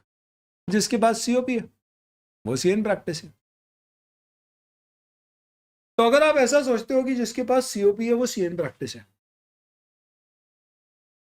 तब आप एक चीज समझो क्या होगा, बहुत ध्यान से समझना चीज को। कपिल भाई ने आंसर दिया है CA holdings COP is a CN practice. तो कपिल जैन बन गए आगामी अटेम्प्ट में चार्टर्ड अकाउंटेंट। यार बधाई बधाई बधाई। अब इन्होंने बोला कि यार क्या करें, तो इनके लाइफ में फंडामेंटल क्लियर थे। लग गई तो जॉब, नहीं लगी तो प्रैक्टिस। जब गई तो ठीक, नहीं जमी तो कोचिंग। पर मेरे को ऐसे मत देखो, मेरी जॉब लग गई थी ठीक ठाक। तो भाई ने क्या किया, जॉब की जगह बहुत जगह ट्राई किया, पर ऐसा कोई कंपनी लगी नहीं जहां इनको लगा ज्वाइन करना चाहिए, तो इन्होंने प्रैक्टिस शुरू कर दी। ऐसे भी जहाँ इन्होंने आर्टिकलशिप की थी वहां से इन्होंने बहुत कुछ सीखा है कि लाइफ में क्या क्या नहीं करना चाहिए। तो उन्होंने कहा कि यार अपन क्या करेंगे, अपन अपने सीए जैसी हल्की फुल्की प्रैक्टिस नहीं करेंगे, अपन करेंगे बड़ी प्रैक्टिस, बड़ा काम। तो इन्होंने सबसे पहले शुरुआत किससे करी? एक बड़ी सी पार्टी रखी, सीए बनने की खुशी। रख सकते, क्या दिक्कत? कई सारे इनके दोस्त यार वो सब आए रिलेटिव्स आए, कईयों ने फोन ला के बधाई दी जब पता पड़ा सबने पूछा यार बताओ क्या तोहफा चाहिए पार्टी में? हमला तोहफा कुछ नहीं, हमारे नाम की पेपर में ऐड डाल दो कि शहर में आया नया मतलाला चार्टर्ड अकाउंटेंट जो बहुत ही कम दामों पर tax audit, company audit, bank loan, investment advisory, portfolio management, ये जमाने भर की सेवाएं देने को या आपके पास कोई काम हो तो काम दे। ऐसा नहीं कि हमने सिर्फ लोगों से मांगा, हमने खुद में पेपर में ऐड दे दिया, बड़ा सा रेडियो में जिंगल चालू कर। आगे अब आपके शहर में मतवाला चार्टर्ड अकाउंटेंट, अभी तक क्या आपका सीए आपको लूट रहा था? छोड़ दीजिए उसके, क्योंकि आप पाएंगे अब सच्चे दामों पर सच्ची क्वालिटी, भरोसेमंद सेवाओं के साथ। फेसबुक, इंस्टाग्राम, सोशल मीडिया पे ऐसे छाया हुआ है पूरा चार्टर्ड अकाउंटेंट। भाई ने मॉल में तो ऑफिस लिया है अपना, बड़ा सा बोर्ड शोर्ड लगाया अभी सीए के नाम का, opening soon, CA first of the world in the mall. Address में लिखा हुआ है नियर मैकडीज।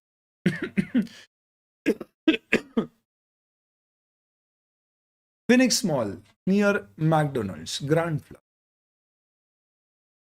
भाई ने ऐसे पर्चे छपवा रखे, पोस्टर लगवा रखे, हर जगह छाया हुआ है, मतलब आप समझो ही। फाइनली पेपर में एक दिन उसने इश्तिहार दिया और उसने कहा रेडिसन होटल चौराहे पर बड़ा जमावड़ा है, आइए और आपकी सारी सीए संबंधित समस्याओं का समाधान पाइए। ये पूरा एड छोटा सा लिखा है पेपर में और बड़े से में लिखा है फॉलोड बाय फ्री डिनर। लोग आए, जन से लाभ, जन सैलाब उमड़ पड़ा, ऐसी भीड़ लगी हुई है। सब लोग बोले अरे यार ये कौन सी है, कौन सी है। अच्छा, जो सीए लोग थे अपने शहर में उनको भी बहुत मिर्ची लगी, वो भी बता रहे, बोले यार ये है कौन सी है, ऐसी काम कर रहे हैं। कईयों ने कंप्लेन कर दी, प्रेसिडेंट साहब भी आए, उनको भी बुलाया, उनको बोला यार ये क्या हो रहा है, ये आप देखो ये चार्टर्ड अकाउंटेंट बना है लड़का अभी और ये ऐसी एडवर्टाइज कर रहा है, और हमारे क्लाइंट आके हमें बोल रहे हैं कि यार तुम टैक्स ऑडिट के 10,000 रुपये लेते हो, 100 रुपये में कर रहे हैं। बैंक वाले बोल रहे हैं यार कॉन्करेंट ऑडिट हम सोच रहे हैं चेंज करवा दे। प्रोजेक्ट फाइनेंस के लिए हमने पैसे चार्ज किए, वो आके बोल रहा है, बोले यार नीचे लोन वापस ले लो। क्या करें हम?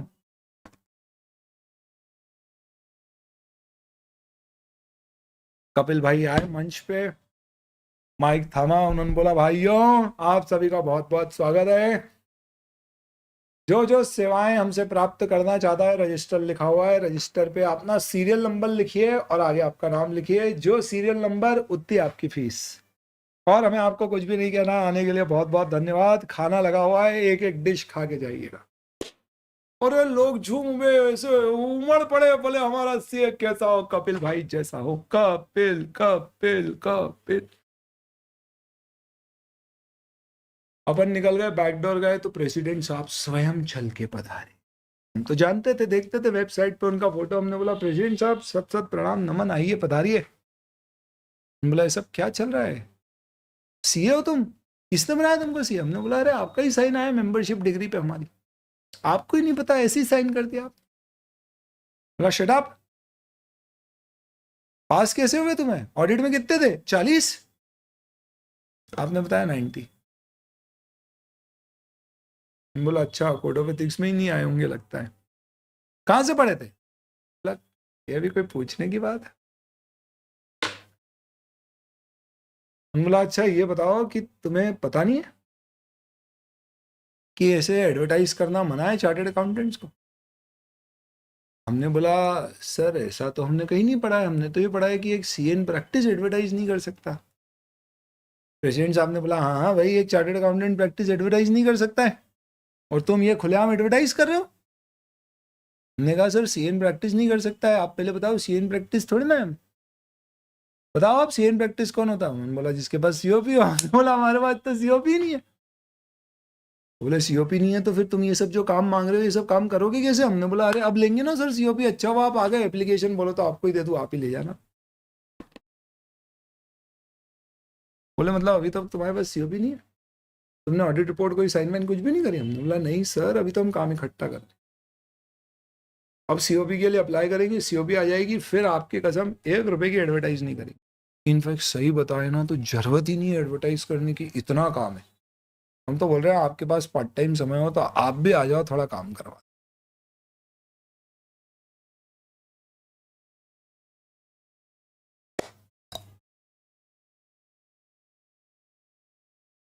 होश उड़ गए, प्रेसिडेंट साहब के होश उड़ गए। उन्होंने बोला यार है कौन ये, बात तो सही बोल रहा है, सर्टिफिकेट ऑफ प्रैक्टिस नहीं है तो सीओपी नहीं है तो सीएन प्रैक्टिस नहीं, और सीएन प्रैक्टिस नहीं है तो एडवर्टाइज करना अलाउड नहीं है। यार ये तो अपने कोड ऑफ एथिक्स में ही लफड़ा हो गया, ये तो गड़बड़ हो गई। ऐसे तो सारे नए सीए धूम मचा देंगे और ऐसे ही आजकल ऑनलाइन बहुत धूम मचाते हैं। क्या करे समझ नहीं आ रहा। कपिल भाई एकदम मस्त इंदौर शहर में, कपिल भाई अपने, तो प्रेसिडेंट साहब ने बोला यार इंदौर शहर में आया हूँ क्या करूँ। तब एकदम से उन्होंने बोला अरे यार आप इंदौर शहर में लगाओ फोन, लगाओ। फोन आया, अपन क्लास ले रहे थे, अपन ने मैसेज डाल दिया सर बिजी इन क्लास। बोला अरे अर्जेंट है। बोला नो प्रॉब्लम, मैं भी अर्जेंट काम में हूँ क्लास में, वेट। क्लास खत्म हुई, फिर मैंने फ़ोन लगाया, मैंने बोला हेलो। बोला सार्थक सर। मैंने बोला यस स्पीकिंग। बोला अरे प्रेसिडेंट साहब बोल रहा हूँ। मैंने बोला मैं भी प्राइम मिनिस्टर साहब बोल रहा हूँ। बोला अरे मजाक मत करो, ICI का प्रेसिडेंट मैं ये बोल रहा हूँ। मैंने बोला अच्छा अच्छा, अरे सर पहचाना नहीं, नंबर आपका सेव नहीं किया। बोले नहीं नहीं वो हमारे को एक ऐसी समस्या आ गई, ऐसा ऐसा हो गया है कि ये लड़का है। मैंने बोला यार सर लड़का तो अपना स्टूडेंट है, करा जो उसने वो गलत है। बोला यार वो तो लग रहा है पर कैसे गलत है, वो तो ऐसा ऐसा बोल रहा है। मैंने बोला जो भी है पर है तो गलत। बोले नहीं यार आप बताओ इसके अगेंस्ट एक्शन लेना। बोला नहीं यार अपना बच्चा, उसके अगेंस्ट एक्शन लोगे तो नो कंसल्टेंसी, सॉरी चलो मेरी क्लास है मैं जा रहा हूँ। बोला अच्छा अच्छा नहीं लेंगे पक्का एक्शन। बोला ये हुई। दोस्तों आप एक चीज समझ लो, अगर ऐसा होने लग गया तो हर CA बनने के बाद आग लगा देंगे, गलत है। इसलिए सबसे पहली चीज आपको ये समझना है दोस्तों, first foremost most important thing in the code of ethics which you need to understand is, code of ethics सारे चार्टर्ड अकाउंटेंट के लिए एक समान नहीं। सबसे इंपॉर्टेंट चीज समझो दोस्तों, कोड ऑफ एथिक्स सारे के सारे मेंबर्स के ऊपर एक समान नहीं लगता है। जो मेंबर प्रैक्टिस कर रहा है उसके ऊपर ज्यादा प्रोविजन है, और जो प्रैक्टिस नहीं कर रहा है ना उसके ऊपर इतनों से प्रोविजन है, प्रैक्टिस वाले पे इतने सारे। तो सबसे पहले ये समझना जरूरी है मेंबर इन प्रैक्टिस कौन है। और अगर मैंने बोला जिसके पास COP है वो मेंबर इन प्रैक्टिस है, तो बिना COP लिए आदमी सब कर लेगा, काम करने के अलावा काम मांगने के सारे काम कर लेगा। तो सिंपल सा तरीका है, सीधी सी बात बोल दो कि भैया COP तुमको कब लेना पड़ेगा, अगर तुम प्रैक्टिस करना चाहते हो या तुम deem to be in practice हो। अगर तुम deem to be in practice की परिभाषा पूरी करोगे तो भी तुम्हारे पास पहले COP होना चाहिए। और deem to be in practice की परिभाषा दी गई है कि a member will be deem to be in practice if he individually or in partnership with another member or specified professional for consideration provides or offers to provide any of the specified services like accounting, auditing, verification, consultancy. ये बोले sir सुनो,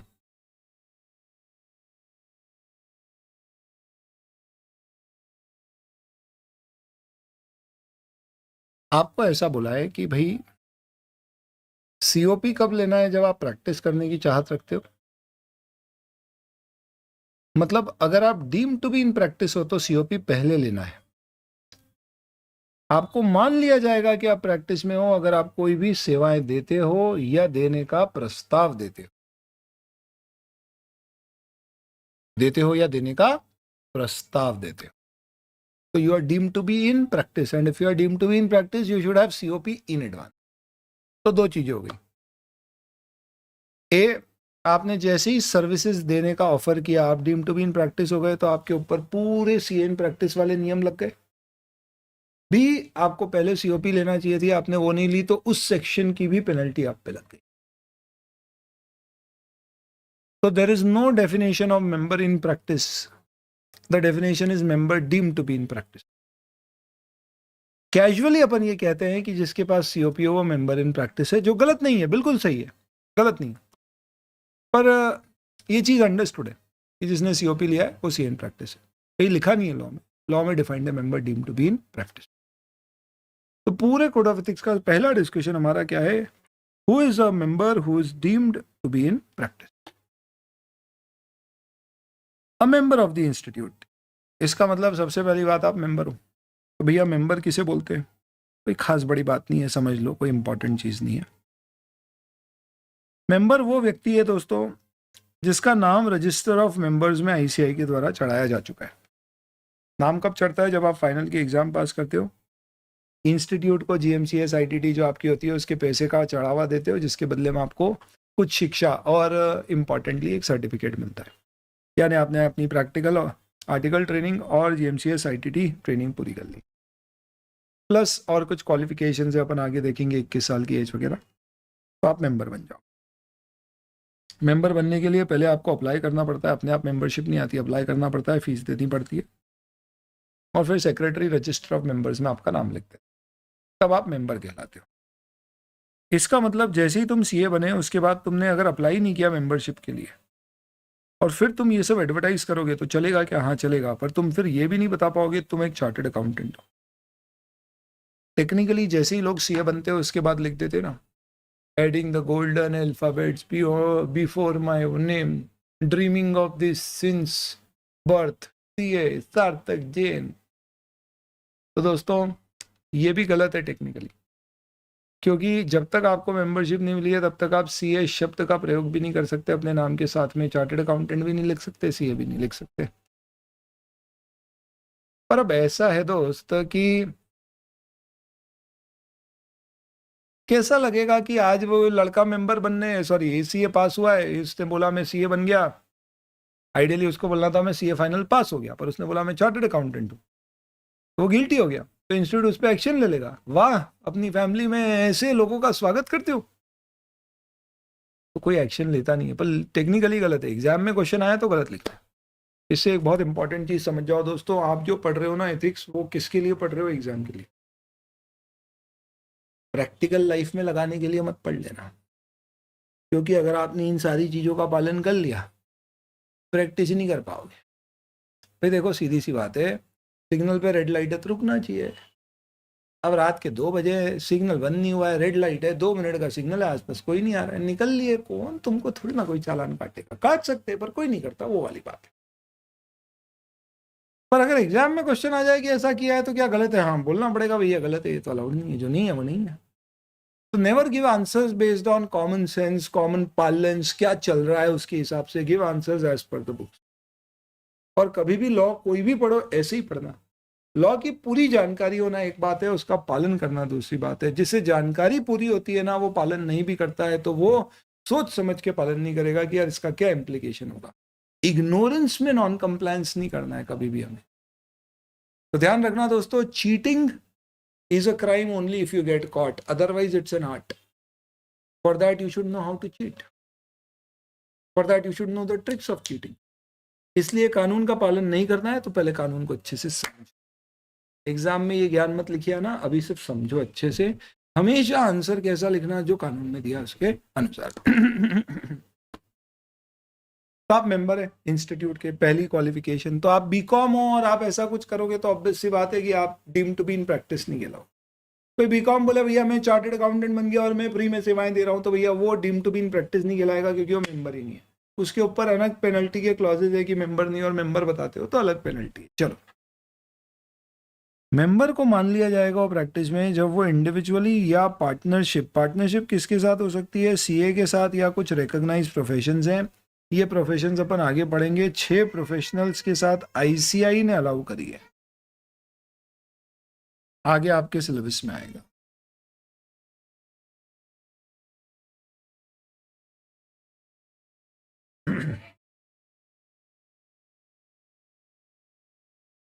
consideration of remuneration received और to be received. यहाँ पे remuneration का मतलब क्या है?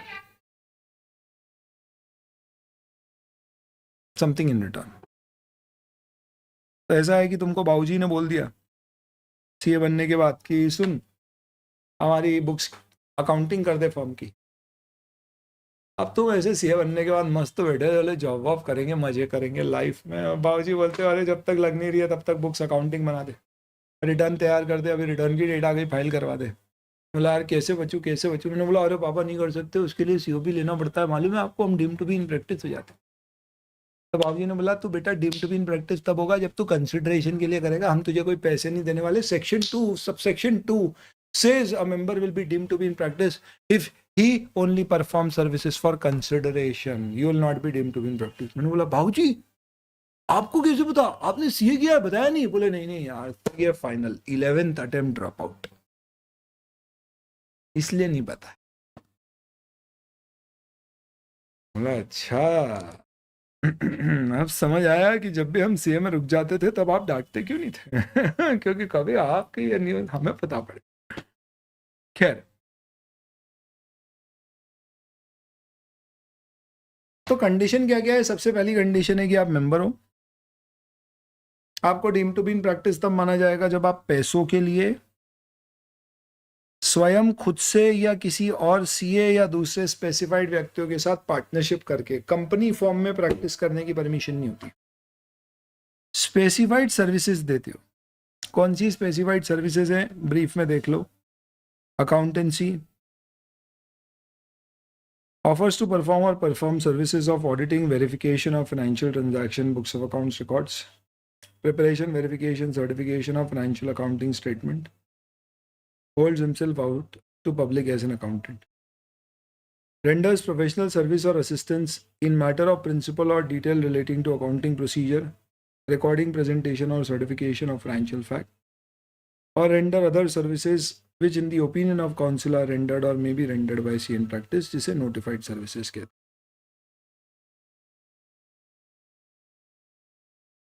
Do not remember, याद करने की जरूरत नहीं, आज तक कभी नहीं पूछा। आपको सिर्फ इसमें ब्रॉडली ये देखना है कि accounting, auditing, verification, financial data या स्पेसिफाइड सर्विसेज जो काउंसिल नोटिफाई करता है, इस पूरे में सिर्फ नोटिफाइड सर्विसेज इंपॉर्टेंट। क्वेश्चन इस पे आते हैं इंडिविजुअल सर्विस। तो इनमें से अगर आप कोई भी सेवाएं देते हो या देने का ऑफर करते हो तो आप deem to be in practice. और अपन आगे बढ़ेंगे कि अगर एक member deem to be in practice है तो उसको पहले सीओपी लेना है, प्लस उसके ऊपर सी इन प्रैक्टिस के सारे नियम लगेंगे।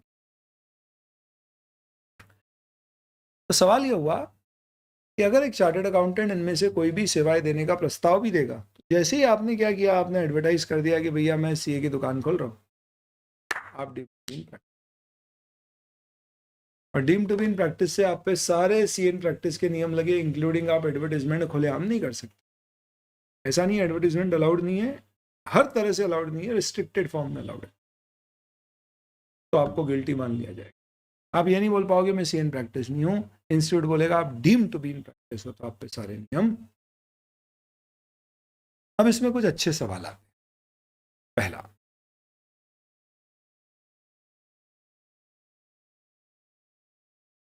क्या एक चार्टर्ड अकाउंटेंट इन प्रैक्टिस एक सीए जो प्रैक्टिस में नहीं है उसके साथ पार्टनरशिप कर सकता है? कर ही नहीं सकता। अगर सीए को प्रैक्टिस करना है तो खुद करे या पार्टनरशिप, और पार्टनरशिप होगी तो दो या दो से ज्यादा सीए इन प्रैक्टिस या अदर प्रोफेशनल्स कुछ है उनके साथ ही होगी। नॉन प्रैक्टिसिंग सीए के साथ एक प्रैक्टिसिंग सीए की पार्टनरशिप नहीं हो सकती, मना कर, क्योंकि डेफिनेशन में लिखा है deem to be in practice में पार्टनरशिप सिर्फ सी इन प्रैक्टिस के साथ होगी। अपन आगे के क्लॉज में भी पढ़ेंगे, आगे और आएगा ये।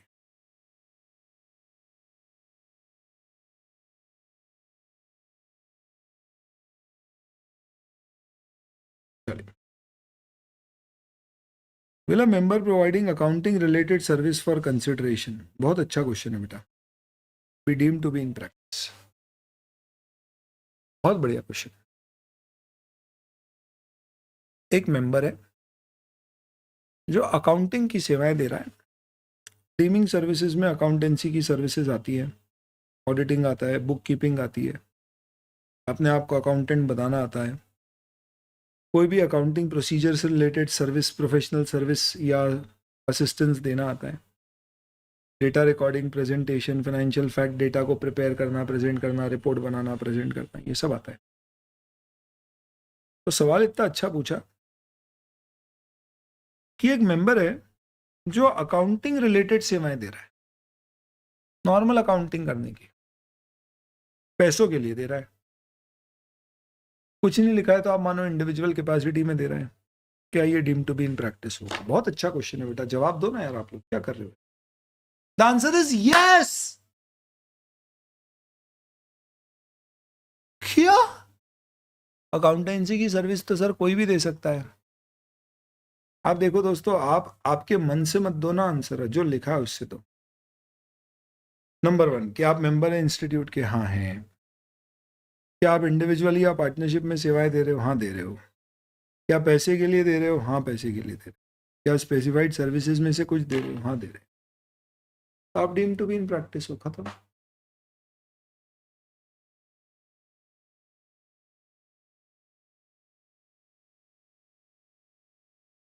पर ये अजीब नहीं हो रहा है? क्यों? क्योंकि सर अकाउंटिंग की सेवाएं तो कोई भी दे सकता है। इंस्टीट्यूट ने ऐसा गजब नियम बनाया है बेटा, ऐसा शिकंजा कसा है कि अगर तुम एक बार मेंबर बन गए फिर तुम ऐसी सेवाएं भी दे रहे हो जो कि एक आम आदमी भी दे सकता है, नॉन सीए भी दे सकता है, अगर वो सर्विस तुम दोगे फॉर कंसिडरेशन इंडिविजुअली और पार्टनरशिप, तो तुम्हें deem to be in practice माना जाएगा। यानी यानी यानी यानी एक सीए को deem to be in practice मानने के लिए कहीं भी ऐसा नियम नहीं है कि वो कोई ऐसा कार्य करे जो सीए के लिए एक्सक्लूसिवली रिजर्व्ड है। ऐसा कोई नियम नहीं। बहुत ध्यान से समझ लो बेटा, आपको सिर्फ क्या समझना है, CA deem to be in practice का बेसिक कॉन्सेप्ट क्या है, सिर्फ समझाने के लिए लिख रहा हूं, लिखने की कोई जरूरत नहीं है आपको, एकदम क्लियर है, फंडामेंटल। वो ये है, if a CA for consideration individually or in partnership with specified people renders specified services even if these services may be rendered or may be usually or let's say legally rendered by a non-CA as well, is deemed to be in practice.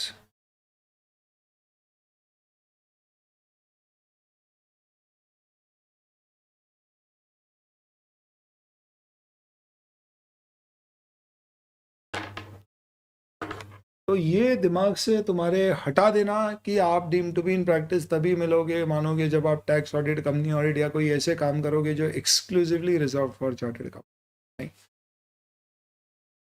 Logic institute का ये है कि भाई एक chartered accountant जब बोलता है कि मैं अकाउंटिंग करूंगा तो लोग उससे एक एक्सपेक्टेशन, एक क्लास की एक्सपेक्टेशन रख।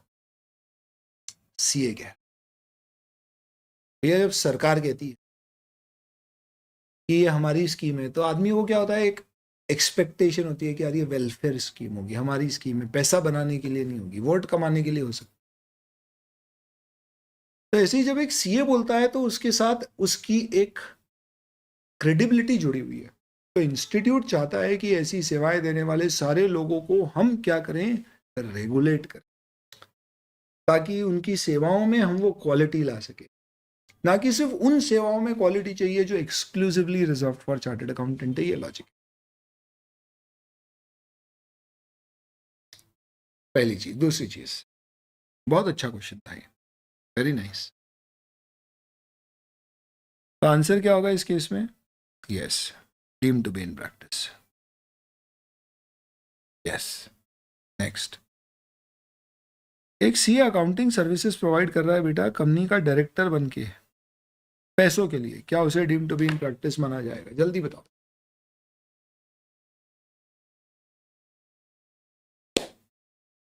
क्या पैसा पैसा करती है, क्या पैसे पे तुम मरती है? बात पैसे की नहीं, बात यहाँ पे क्वेश्चन पैसे का नहीं है, पोजीशन का है। मैं कंपनी का डायरेक्टर बन के ये सारी सेवाएं दे रहा हूँ, क्या मुझे deem to be in practice माना जाएगा? The answer is yes. क्यों माना जाएगा deem to be in practice? The answer is yes. क्यों माना जाएगा deem to be in practice? क्योंकि मैं individually in the capacity of नहीं नहीं नहीं नहीं नहीं, मैं इंडिविजुअली क्या दे रहा हूँ? क्यों सर, एज अ डायरेक्टर दे रहा हूँ ना, तो भैया एज अ डायरेक्टर का मतलब मैं कंपनी की कैपेसिटी में दे रहा हूँ। हाँ सही है, और पार्टनरशिप है ही नहीं है। हाँ सही है, तो आंसर नो होगा। सर एक बार आप कंफर्म कर लो क्या होगा। सुनो बेटा, अगर आप किसी कंपनी में डायरेक्टर बन के अकाउंटिंग या ऐसी सेवाएं देने की बात करते हो तो आप deem to be in practice नहीं, क्योंकि आप उसे इंडिविजुअली या पार्टनरशिप की कैपेसिटी में नहीं दे रहे हो, आप उसे as an employ of the company की कैपेसिटी में दे रहे हो। The answer is no. तो सर ऐसे तो बहुत बढ़िया तरीका मिल गया हमें। क्या तरीका मिल गया बताओ? सर अपन कंपनी बनाएंगे, उसमें मस्त एडवर्टाइज करेंगे, बताएंगे सीए वाली सारी सर्विसेज दे रहे हैं, और वहाँ पे डायरेक्टर बन के वो सारी सर्विसेज देंगे। हम कोड ऑफ एथिक्स में deem to be in practice नहीं है, खुलेआम काम करेंगे, और लोगों को बता भी पाएंगे भैया डायरेक्टर सीए वाली सेवाएं मिलेंगी, और कोई प्रॉब्लम भी नहीं होगी। बिल्कुल सही बात है। ये तो हमने बढ़िया गली निकाल दी। तो ये जो गली थी, इस गली को आईसीआई ने कैसे एकदम यूजलेस कर दिया, पॉइंटलेस कर दिया। आईसीआई ने बोला चलो ठीक है, तुम कंपनी में डायरेक्टर बन के सेवाएं दोगे, चलेगा। आईसीआई ने एक सेक्शन बनाया 25, जिसके अंतर्गत कह दिया कि कोई भी अटेस्टेशन पावर कंपनी को नहीं दिए जाएंगे। क्या मतलब? कोई भी ऐसी जगह जहां पे आपको अपने स्टैट्यूटरी राइट यूज के अटेस्ट करना है, अटेस्टेशन करना है, मतलब जैसे आपको साइन करना है, let's say for example tax audit पे, कंपनीज एक्ट के अंतर्गत ऑडिट हो रहा है, उसके अंतर्गत लेट्स से सेबी के अंतर्गत स्टॉक ब्रोकर्स के आपको ऑडिट करके सेबी को रिपोर्ट देना होती है, बैंक्स के ऑडिट होते हैं, एनबीएफसी के ऑडिट होते हैं, जो लॉ में रिक्वायरमेंट है कि भैया ये एक सीए कर सकता है। ऐसा कोई भी काम करने के लिए ये जरूरी है कि आप वहां पर एज एन इंडिविजुअल या एज अ पार्टनर उस पर्टिकुलर ऑडिट को लेके उस पर साइन करो।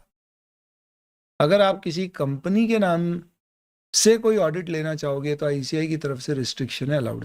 हालांकि कंपनीज एक्ट में भी लिखा हुआ है body corporate can not be your auditor, ICI ने भी मना कर दिया। तो पता है, अगर तुमने कंपनी बनाई और तुम डायरेक्टर बने और तुमने ये सारी सेवाएं दी, तो तुम सिर्फ वो सेवाएं दे पाओगे जो एक आम आदमी भी दे सकता है। सीए एक्सक्लूसिव एक भी सर्विस तुम वहां से नहीं दे पाओगे। तो तुम बोलोगे सीए बन के फायदा ही क्या हुआ? बस एक नाम हो गया कि भैया डायरेक्टर सेवाएं दे रहा, और कोई फायदा नहीं है। बस तो इतना सा फायदा है वो करने का, गली पतली कर दी आईसीआई। पर ये फैक्ट है कि अगर तुम डायरेक्टर बन के ये सेवाएं दोगे तो तुम deem to be in practice नहीं माने जाओगे। इसमें कॉर्पोरेट फॉर्म ऑफ प्रैक्टिस का भी डिस्कशन है, वो आगे करेंगे। तो प्रैक्टिस करने के क्या क्या अवेलेबल मोड्स हैं सर, अब तो ये बताइए। तो दोस्तों, अवेलेबल मोड्स फॉर प्रैक्टिस में आप एज एन इंडिविजुअल प्रैक्टिस कर सकते हो, आप as a sole proprietorship form practice कर सकते हो, और आप एज ए पार्टनरशिप प्रैक्टिस। तो पार्टनरशिप फॉर्म और इंडिविजुअल तो समझ में आया। नई चीज एक है sole proprietorship form. ICI allow करता है कि अगर आप इंडिविजुअली भी अपनी नाम से प्रैक्टिस करने की बजाय एक एंटिटी का नाम यूज करना चाहते हो तो आप कर सकते हो। जैसे कहीं नहीं होते प्रोप्राइटरशिप फॉर्म होती है, भैया आपकी कंपनी थी, किराने की दुकान थी, आपने किराने की दुकान का नाम रख दिया बालाजी एंटरप्राइज, प्रोप्राइटरशिप फर्म है, तो नाम हो गया, तो ये नाम चलते रहेगा भैया, कल दिन आप प्रोप्राइटर रहे नहीं रहे, फर्म चलती रहेगी। तो ऐसे ही आपको भी बोल दिया कि आप अपने नाम से नहीं करके एक फर्म का नाम रख दो। फर्म के नाम से फायदा क्या है? कभी आपकी जगह आप इसमें किसी को पार्टनर ऐड करना चाहो तो फिर आपको नाम बदलने की जरूरत नहीं है, वो चलते रहे। तो ये क्या हो गया दोस्तों? तीन तरह के हो गए, या तो आप अपने नाम से कर लो या अपनी नाम की फर्म बना लो, जैसे कपिल जैन एंड कंपनी, या let's say for example Sahil Jain and associates, या let's say example Priyanka Chaudhary या प्रियंका एंड चौधरी, ऐसे जो भी आप फर्म के नाम बना लो, उस नाम से प्रैक्टिस कर लो, अपने नाम से कर लो, या फिर पार्टनरशिप फर्म बना के फर्म का नाम। ये सब कैसे रजिस्टर होती है वो सब आगे देखिए। किसी ने बोला सर ईवाई की तो कंपनी भी है, मैनेजमेंट कंसल्टेंसी कंपनी भी है, हाँ तो बनाओ ना, क्या दिक्कत, प्रॉब्लम थोड़ी। पर जो सी इन प्रैक्टिस होंगे वो सी फर्म में पार्टनर, वो वहां पे डायरेक्टर नहीं होंगे। हालांकि उसके ऊपर भी एक एक्सेप्शन है, वो सब अपन आगे कभी धीरे धीरे पढ़ते खुलेगी, अभी तो पार्टी शुरू हुई है। पर यह तय दोस्तों कि ईवाई जो कंपनी है वो कोई ऑडिट रिपोर्ट पे कभी साइन नहीं। आप देखना अर्न्स्ट एंड यंग की कोई भी ऑडिट रिपोर्ट उठा लेना, उसमें साइन या तो ईवाई एलएलपी करेगी क्योंकि पार्टनरशिप में एलएलपी अलाउड है, या फिर इंडिया में उन्होंने एक एसोसिएशन कर रखा है एसआर बाटली बॉय एंड कंपनी से, तो एसआर भी सारी उनकी क्या करता है, ऑडिट रिपोर्ट साइन करता है ईवाई की। ऐसे ही केपीएमजी की बीएसआर एंड कंपनी सारी ऑडिट रिपोर्ट साइन करती है। प्राइस वाटर हाउस और डेलॉइट ने इंडिया में सीए फर्म रजिस्टर कर रखी है, पार्टनरशिप फर्म, तो वो उनके नाम से साइन करते हैं। प्राइस वाटर हाउस की फर्म का नाम है price water house and company, Deloitte की फर्म का नाम है डेलॉइट हैस्किंस एंड सेल्स, तो वो उस नाम से साइन करते हैं। पर केपीएमजी और बीएसआर ने क्या कर रखा है, इंडिया की किसी सीए फर्म के साथ टाइप कर रखा है, वो उनके बिहाफ पे साइन करती है। वो कैसे होता है वो सब आगे की बात है। चलो अब ये जो पूरा डिस्कशन किया इससे तुम्हें क्या समझ में आ गया कि deem to be in practice किसे माना जाए। एग्जाम पॉइंट ऑफ व्यू से ये सब में कुछ भी इंपॉर्टेंट नहीं है। सबसे इंपॉर्टेंट चीज है नोटिफाइड सर्विस। कौन कौन सी सेवाएं देने से आपको deem to be in practice माना जाए। तो आईसीआई ने 2 सेवाएं नोटिफाई करी है। एक को नाम दिया गया मैनेजमेंट कंसल्टेंसी सर्विसेज, दूसरे को दिया गया अदर नोटिफाइड सर्विसेज। ये दोनों ही इंपॉर्टेंट है। सबसे पहले अपन बोलते हैं मैनेजमेंट कंसल्टेंसी सर्विस। ऐसा कहा गया है कि अगर आप मैनेजमेंट कंसल्टेंसी सर्विसेज में से कोई सर्विसेज प्रोवाइड करते हो इंडिविजुअली या पार्टनरशिप में, for a consideration of deem to be in practice, भले ही ये सर्विस कोई भी नॉन चार्टर्ड अकाउंटेंट भी दे सकता है, पर अगर एक सीए देगा तो उससे लोगों की उम्मीद जागेगी, इस कारण से माना जाएगा।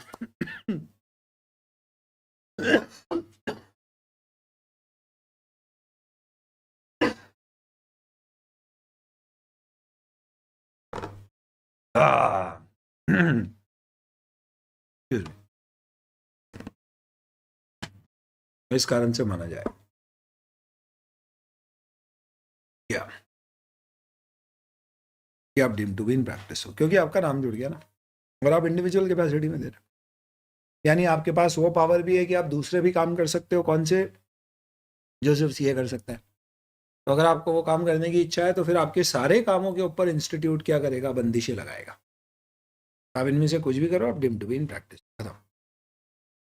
तो मैनेजमेंट कंसल्टेंसी सेवाओं में क्या क्या आ गया?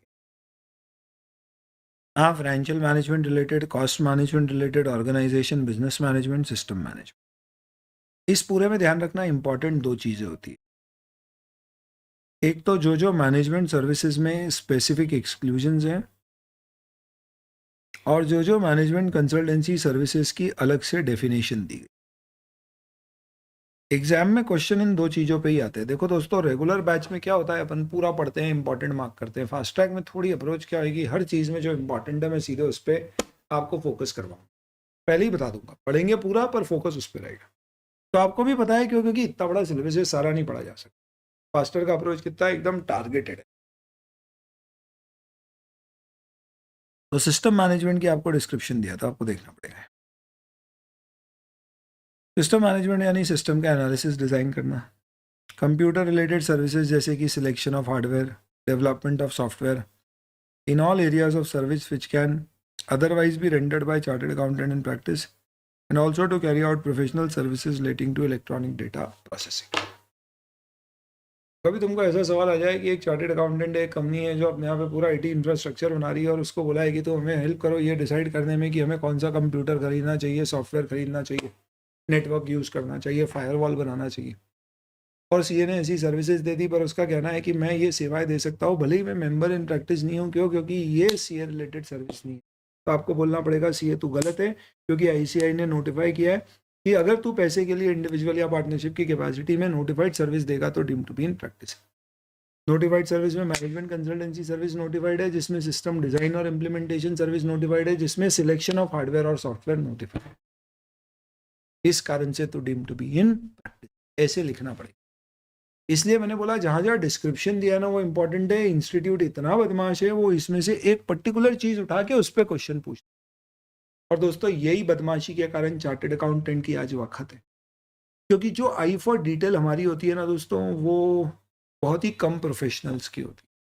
जिस बारीकी से हम चीज़ों को देते हैं, गहराई में उतरते हैं, उसका कारण हमारा ये करिकुलम है। इसके फायदे भी है। आइए, investment advice but not portfolio management, बहुत इंपॉर्टेंट। क्या ये जो मना किया है, दोनों में क्या फर्क होता है? पोर्टफोलियो मैनेजमेंट में अपन फंड्स इन्वेस्ट करते हैं ऑफ क्लाइंट। एडवाइस में हम सिर्फ एडवाइस देते हैं क्लाइंट को ही इन्वेस्ट। इस कारण से ये कंसल्टेंट रोल है, कंसल्टेंसी दे रहे हैं, पर ये अपने आप में फंड मैनेजर का रोल है। हम किसी के फंड मैनेजर नहीं हो सकते, हम उसको सिर्फ एडवाइस दे सकते हैं।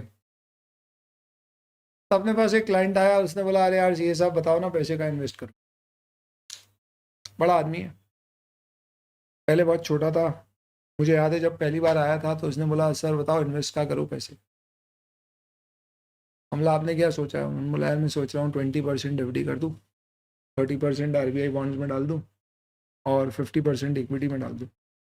इक्विटी में भी मैंने सोचा है आधा स्मॉल कैप आधा ब्लू चिप। मैंने बोला फंड कितना है? उसने बोला 1 लाख। मैंने बोला 1 लाख के फंड में इतना सोच रहे हो? उन्होंने बोला जब पैसा कम है तब सोच लो, तो जब बढ़ता है तब आसानी होती है। मैंने बोला यार भाई की सोच है। बोला चलो, आज वही जिसका पहले हम 1 लाख का फंड मैनेज करते थे, आज उसकी 100 करोड़ की फंड हमसे मैनेज कर। तो वो आया, उसने पूछा कहाँ इन्वेस्ट करोगे, थे उसको एडवाइस दे दी। और वो बकायदा हमको इसकी क्या करता है, मंथली फीस या जितना पैसा इन्वेस्ट करता है उसकी परसेंट फीस देता है। एक चीज समझो दोस्तों, जब तक तुम एडवाइस देने के उससे पैसे ले रहे हो ये चलेगा। जहां उसने तुम्हें पैसे दे दिए और तुमने बोला मैं आपके बिहाफ पे इन्वेस्ट करूंगा आपसे पूछ के या पावर अटॉर्नी लेके, प्रोहिबिटेड। आईसीआई ने, कोई बोल रहा है लैग हो रहा है, सबके लिए हो रहा है क्या, एक बार बताइए। आईसीआई ने दोस्तों साफ साफ बोल रखा है किसी भी अवस्था में आप फंड मैनेज नहीं कर सकते किसी का भी। यानी आप पैसे लेके फंड मैनेज करने का काम नहीं करोगे, आप एक कंसल्टेंट हो, कंसल्टेंट की तरह काम। तो एडवाइस देना अलाउड है, मैनेज करना अलाउड नहीं है। इसमें ज्यादा इंपॉर्टेंट क्या है सर, जो मना किया है वो एग्जाम में वो ज्यादा पूछते। Next, management operational audits, inventory management और एचआर मैनेजमेंट, इसका भी डिस्क्रिप्शन दिया है तो इंपॉर्टेंट। ऑर्गेनाइजेशन का स्ट्रक्चर और बिहेवियर देखना, ह्यूमन रिसोर्स का डेवलपमेंट इंक्लूडिंग ट्रेनिंग प्रोग्राम्स करना, वर्क स्टडी करना, लोग कैसे काम करते हैं, कैसे बेहतर किया जा सकता है, job description evaluation, workload evaluation. इसके अंतर्गत ध्यान रखना दोस्तों, डेवलपमेंट ऑफ ह्यूमन रिसोर्स में, ट्रेनिंग प्रोग्राम्स में, it also includes recruitment assistance and search. Employ को रिक्रूट करना है तो ऑनबोर्डिंग करना, प्लेसमेंट कंसल्टेंसी देना, ये सब भी इसका पार्ट है, अलाउड है। कपिल लैग नहीं हो रहा है दूसरों के लिए तो आप एक बार आपके लेवल पे चेक करो। देखो सीए बना दिया भाई तो नखरे शुरू हो गए इनके, लैपटॉप कंप्यूटर के इंटरनेट के। खैर, वैल्यूएशन ऑफ शेयर बिजनेस कर सकते हो आप, मार्केट रिसर्च भी कर सकते हो आप, equity research, other management decision making, advisor to consultant to an issue, registrar to an issue, सब बन सकते हो। परंतु बेटा मर्चेंट बैंकिंग नहीं कर पाओ।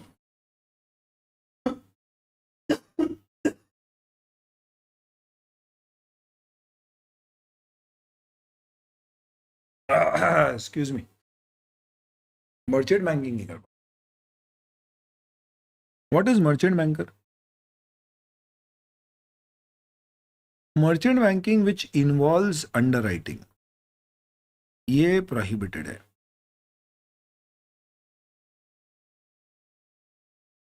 आपको मैंने ओपन पीडीएफ इस चैप्टर की शेयर की, आप चाहो तो प्रिंट निकाल लेना जब तक किताबें आ रही है तब तक। एनोटेशन वाली पीडीएफ भी इस चैप्टर की शेयर कर दो।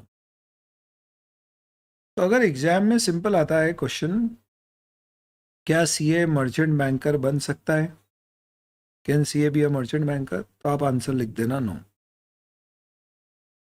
पर एग्जाम में क्वेश्चन आता है CA is merchant banker category 4 where he is only an advisor to an issue and is not an underwriter,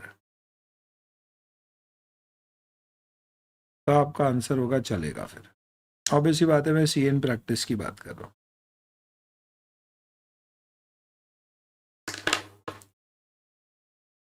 merchant banking का मतलब क्या होता है, जब आप पब्लिक इशू लेके आते हो या आपको कोई इन्वेस्टमेंट चाहिए तो ये बंदा आपको पैसे दिलवाता है। तो ये बोलता है पब्लिक इशू ला रहे हो, चिंता मत करो मैं सब मैनेज करूंगा, कहाँ एडवर्टाइज कराना है, बैंक से कैसे कोऑर्डिनेट करना है, पब्लिसिटी कैसे करनी है, मेरी गारंटी आपका मिनिमम सब्सक्रिप्शन आपको मिलेगा। ये आपके शेयर बेचने का काम करेगा। या आपने बोला यार मुझे ना पब्लिक इशू नहीं लाना है, प्राइवेट इन्वेस्टर्स से चाहिए, आप उसमें मदद करोगे, वो मर्चेंट बैंकर बोलता है चिंता मत करो, I will get you good investors. ये पिच करेगा अलग अलग जगह आके और आपको फंड दिलवाएगा, सेल्स का काम है। तो मर्चेंट बैंकिंग का बेसिक नेचर ही सेल्स होता है। कमिटमेंट कि आपको पैसा दिलवाऊंगा मैं, इसलिए ये काम सीए पे शोभा नहीं देता, मना करें। ऐसे नहीं, अलग बिजनेस है, आप प्रैक्टिस में हो तो फिर ये सब मत करो। हाँ, प्रैक्टिस में नहीं हो, ये करना है, करो, कोई दिक्कत नहीं।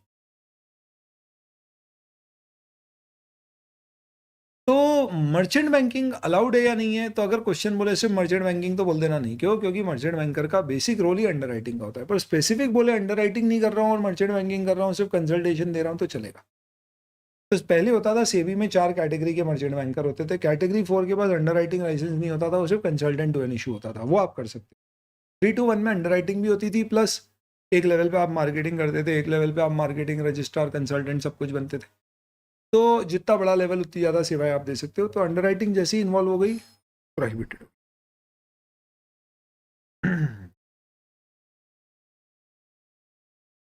तो रिसर्च वगैरह आप कर सकते हो, कोई दिक्कत नहीं। Quality audit, environment audit, energy audit करना।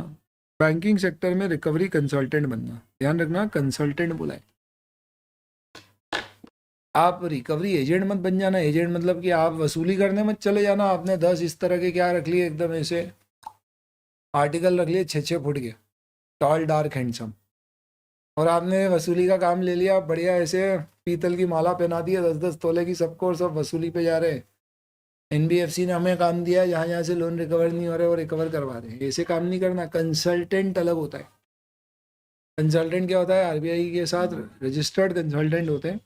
आरबीआई का कंसेप्ट है, बैंक अपने अंदर कंसल्टेंट रजिस्टर कर सकती है रिकवरी के लिए।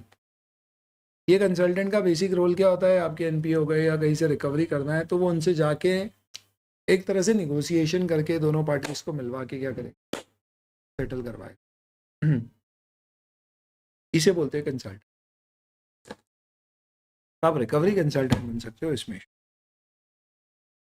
Insurance, financial advisory services, brokerage नहीं दे सकते। तो आपको क्लाइंट को पता करना है इंश्योरेंस कौन से प्रोडक्ट में इन्वेस्ट करो, ठीक है। पर ऐसा नहीं तुम एजेंट बन गए और पॉलिसी बेच रहे हो, उसका कमीशन मिल रहा है, तो इंश्योरेंस कंपनी से कोई कमीशन नहीं आना चाहिए। एडवाइजर, कंटेंटेंट टू एन इशू, इसमें आप ये सारे काम कर सकते हो। प्रोस्पेक्टस बनाना, लिस्टिंग अग्रीमेंट में एप्लीकेशन लगाना, सेबी की फॉर्मेलिटी पूरी करना, आरओसी की फॉर्मेलिटी पूरी करना, पब्लिसिटी का बजट डिसाइड करना कहाँ कहाँ पे पब्लिसिटी करेंगे, अंडरराइटर अपॉइंट करना, उनके साथ अग्रीमेंट करना, और खुद अंडरराइटिंग नहीं करना। Registrar to an issue, printer, advertising agency, यानी सारे वेंडर्स को इकट्ठा भेला करना। पोस्ट इशू के बाद कैसे लिस्टिंग होगी, सर्टिफिकेट कैसे डिस्पैच होंगे, रिफंड कैसे होगा, ये सब कर सकते हो। पर आपको फिर से दोबारा बता दें कि किसी भी तरह की ब्रोकिंग, अंडरराइटिंग या पोर्टफोलियो मैनेजमेंट अलाउड नहीं है। पैसे दिलवाने वाले काम आपको नहीं करना। ओनली अंडरराइटिंग सर्विस अलाउड ही नहीं, सवाल ही नहीं होता। आप इंसॉल्वेंसी प्रोफेशनल बन सकते हो और रजिस्टर्ड वैल्यूअर बन सकते हो कंपनीज एक्ट के अंतर्गत। कोई भी एडमिन सेवाएं अगर आपको देना है, ये ब्लू में जो दिया गया है ना, ये पिछले 2 साल में ऐड हुआ है, तो रिलेटिवली थोड़ा ज़्यादा इंपॉर्टेंट है, इसलिए ब्लू में। और कैसी एडमिन सेवाएं? जीएसटी के रिटर्न फाइल करना, टीडीएस के रिटर्न फाइल करना, बुक कीपिंग करना, इस तरह की सेवाएं। वर्ड प्रोसेसिंग, एडमिन का काम, फॉर्म फाइल करना, कई हो गया होता है ना, आपके डेटा कंप्यूटराइज करना, ये सब काम कर सकते हो, कोई दिक्कत। ये सब मैनेजमेंट कंसल्टेंसी सर्विसेज है दोस्तों। आप एक चीज़ अच्छे से समझ जाओ, मैनेजमेंट कंसल्टेंसी सर्विसेज का मतलब क्या है। MCS means two things. A CA in practice can render such services.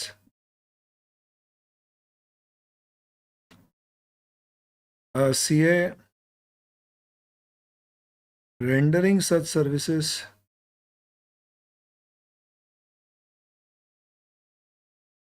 will be deemed to be in practice. Hence, need to have a COP in advance.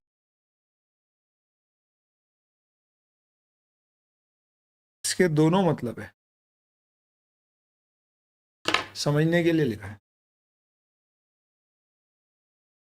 किसी ने बोला नटशेल में sales नहीं करना, बोल सकते हो आप, लिख नहीं सकते एग्जैक्ट।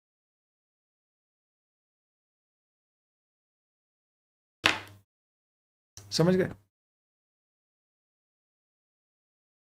अगर आप मैनेजमेंट कंसल्टेंसी सर्विसेज दोगे, आप deem to be in practice मान लिए जाओगे, भले ही ये कोई नॉन सीए भी दे सकता है। सिमिलरली अगर आप एक सीएन सर्विस हो तो ये सारी सेवाएं देने में कोई रिस्ट्रिक्शन नहीं, क्योंकि अपन आगे पढ़ेंगे दोस्तों, एक चार्टर्ड अकाउंटेंट इन सर्विस के ऊपर कुछ रिस्ट्रिक्शंस होते हैं। एक सीएन सर्विस हर तरह के धंधे नहीं कर सकता। आईसीआई बोलता है कि अगर तो प्रैक्टिस में होता तो फिर प्रैक्टिस ही करो, दूसरा कोई भी काम करता है तो हमसे परमिशन लेना पड़ेगी है। एक सीएन सर्विस एक सीएन प्रैक्टिस है, उसको जॉब करना है तो आईसीआई को पहले बताना पड़ता है, उससे पूछना पड़ता है भैया जॉब कर लूँ, आईसीआई परमिट करेगा तो ही करेंगे, नहीं तो आईसीआई बोल देगा प्रैक्टिस सीओपी छोड़ दो और सिर्फ जॉब करो, हमें नहीं कराना। कि आईसीआई बोल देगा चलो ठीक है पार्ट टाइम प्रैक्टिस कर लो, पार्ट टाइम जॉब, पर उससे परमिशन लेना पड़ती है। पर मैनेजमेंट कंसल्टेंसी सेवाएं ऐसी सेवाएं मानी गई है जिनमें कोई परमिशन लेने की जरूरत नहीं है। माना जाता है कि आप ये सेवाएं दे ही सकते हो अगर आप कौन हो।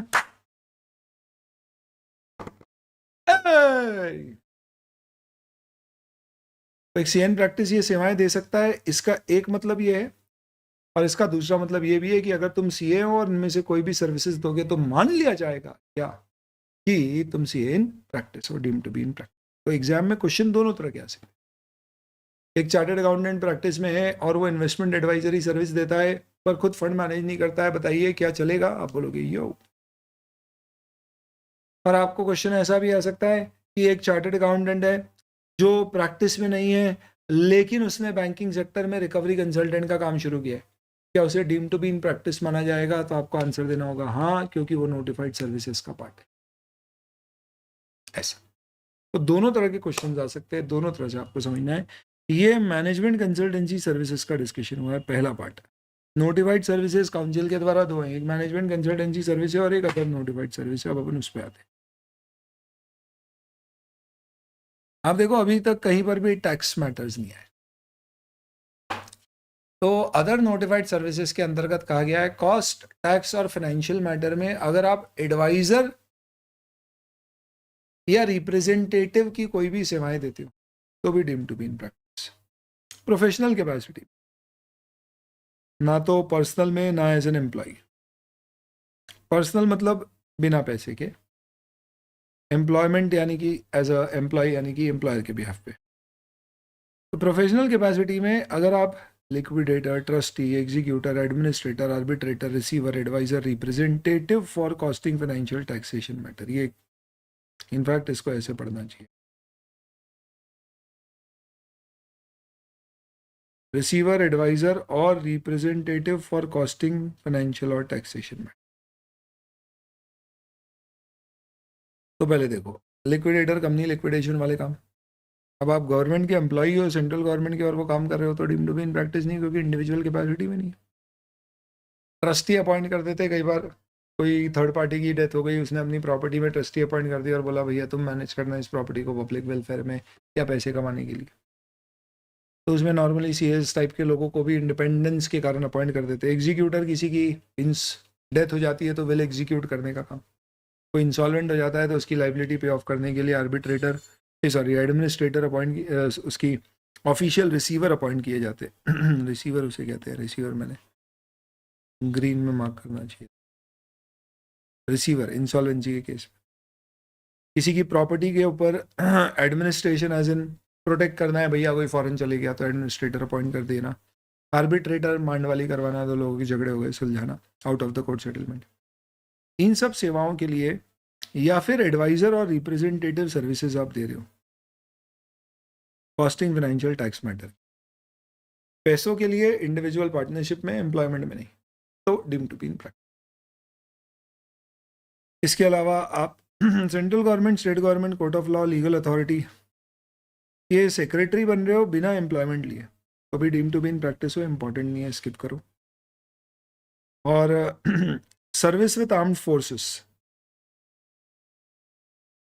के दौरान भी आपको deem to be in practice माना जाएगा। भाई एक समय होता था जहाँ पे क्या होता था, हर किसी को कंपलसरी होता था आर्मी में सर्व करना टाइम, तो उतने समय तक आप सीओपी होल्ड कर सकते थे और आपको deem to be in practice continued माना जाता है। अब इसका रेलेवेंस नहीं है पर मॉड्यूल में दिया हुआ है तो दे दिया, पर छोड़ दो आप। अब आप अगर सीए हो और साथ में सीए के साथ साथ आपने सीएस भी कर लिया, सीए की ये खूबी है कि सीए के साथ साथ दूसरी बहुत सारी डिग्री आती रहती है और सीए चलती रहता। सीएस सीएमए हो गए, सीए हो गए। अब मैं कॉस्टिंग एडवाइजरी दे रहा हूँ तो समझ नहीं आ रहा है मुझे CS institute sorry CMA cost and management accountant का deem to be in practice member होगा, क्योंकि उसकी भी ऐसी डेफिनेशन होगी आईसीआई का। तो ये तीनों इंस्टीट्यूट ने आपस में एक अग्रीमेंट किया है कि अगर अगर किसी के पास तीनों की डिग्री है या एक से ज़्यादा डिग्री है, तो अगर वो किसी एक की सीओपी ले लेगा तो बाकी दोनों उसे deem to be in practice नहीं मानेंगे अगर कोई ओवरलैपिंग एरियाज।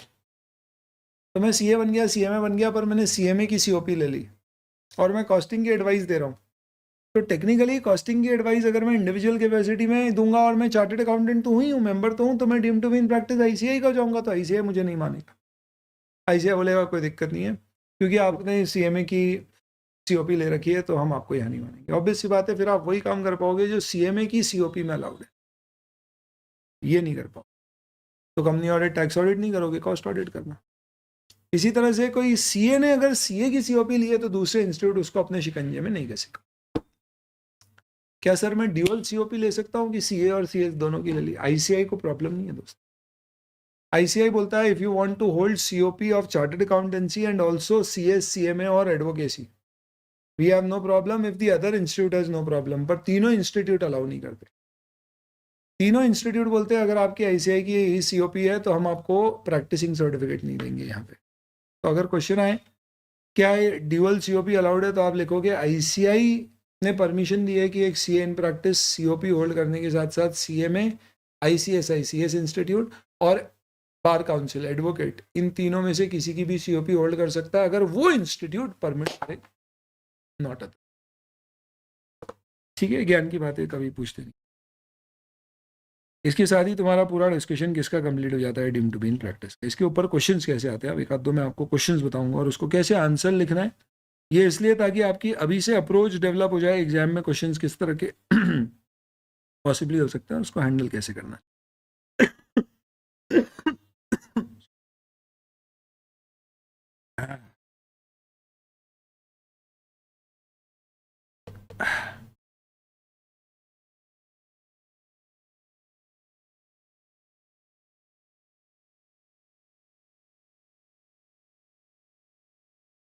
देखिए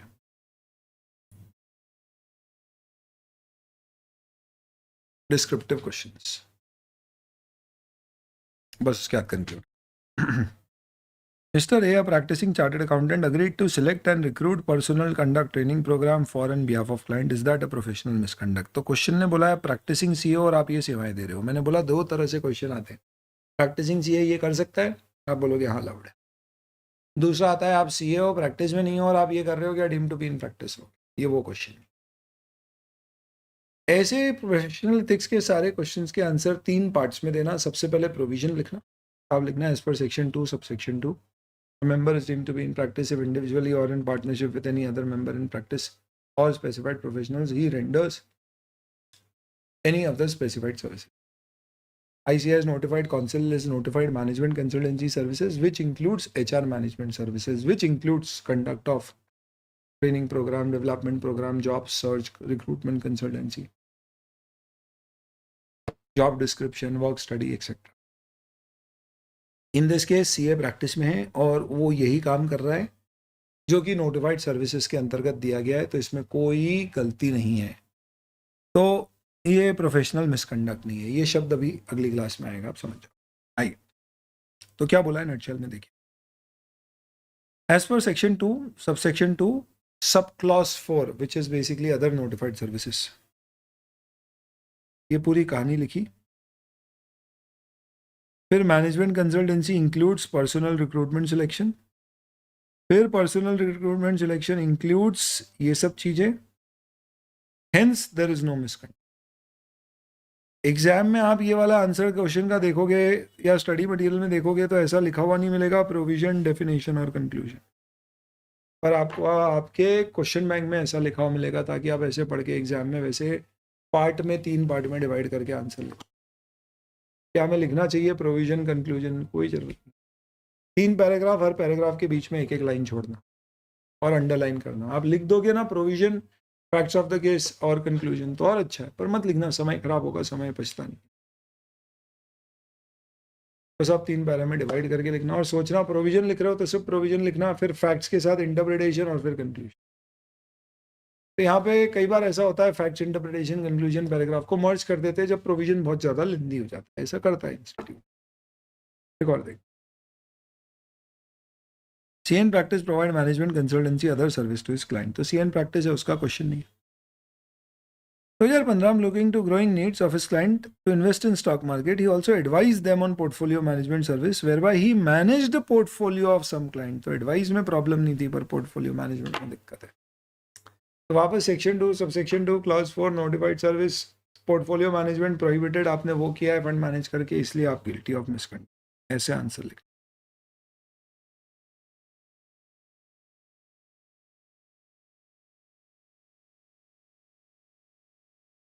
तो ये इस तरह के क्वेश्चन हैं, ऐसे ढेरों सारे आएंगे। हाँ, तो आपको इससे ये भी समझ में आ गया कि किस तरह के क्वेश्चंस आते हैं इस पर्टिकुलर टॉपिक से रिलेटेड और उसको हैंडल कैसे करना है, क्या लिखना है। बाकी आप सेल्फ प्रैक्टिस जितनी करेंगे उतना और बेहतर होते। इसके साथ दोस्तों आज अपना कौन सा डिस्कशन पूरा हो जाता है। Member deem to be in practice important है, प्रोहिबिटेड सर्विस भूलना मत, ध्यान रखना। क्विक टीजर से फटाफट देख लेते हैं। CA CSCMA, उसके बाद COP CSCMA का है, क्या वो deem to be in practice होगा CA एक्ट में अगर उसका वर्क 2.2 में कवर्ड है? नो, स्पेशल एग्जाम्पशन के तहत।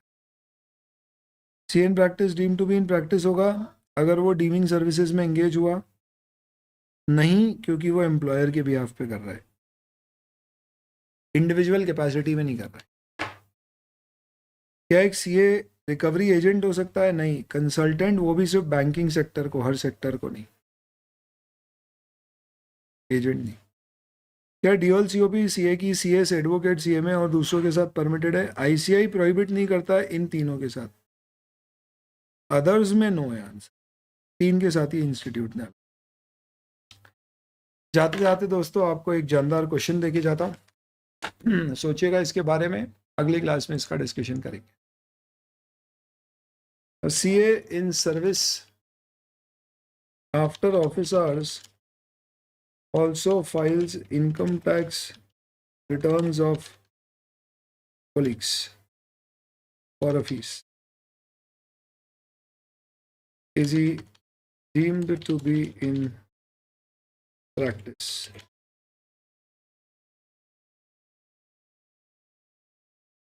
क्वेश्चन का जवाब सोचिएगा,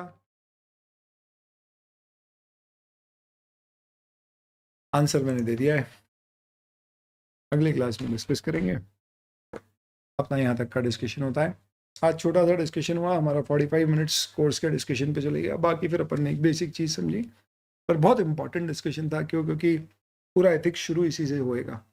जब तक आपको CN प्रैक्टिस की क्लैरिटी नहीं है, आगे बहुत सारी चीज़ों पे क्लैरिटी आपकी नहीं आ पाएगी। चलिए, thank you very much, that's it for the day, will continue tomorrow. Bye.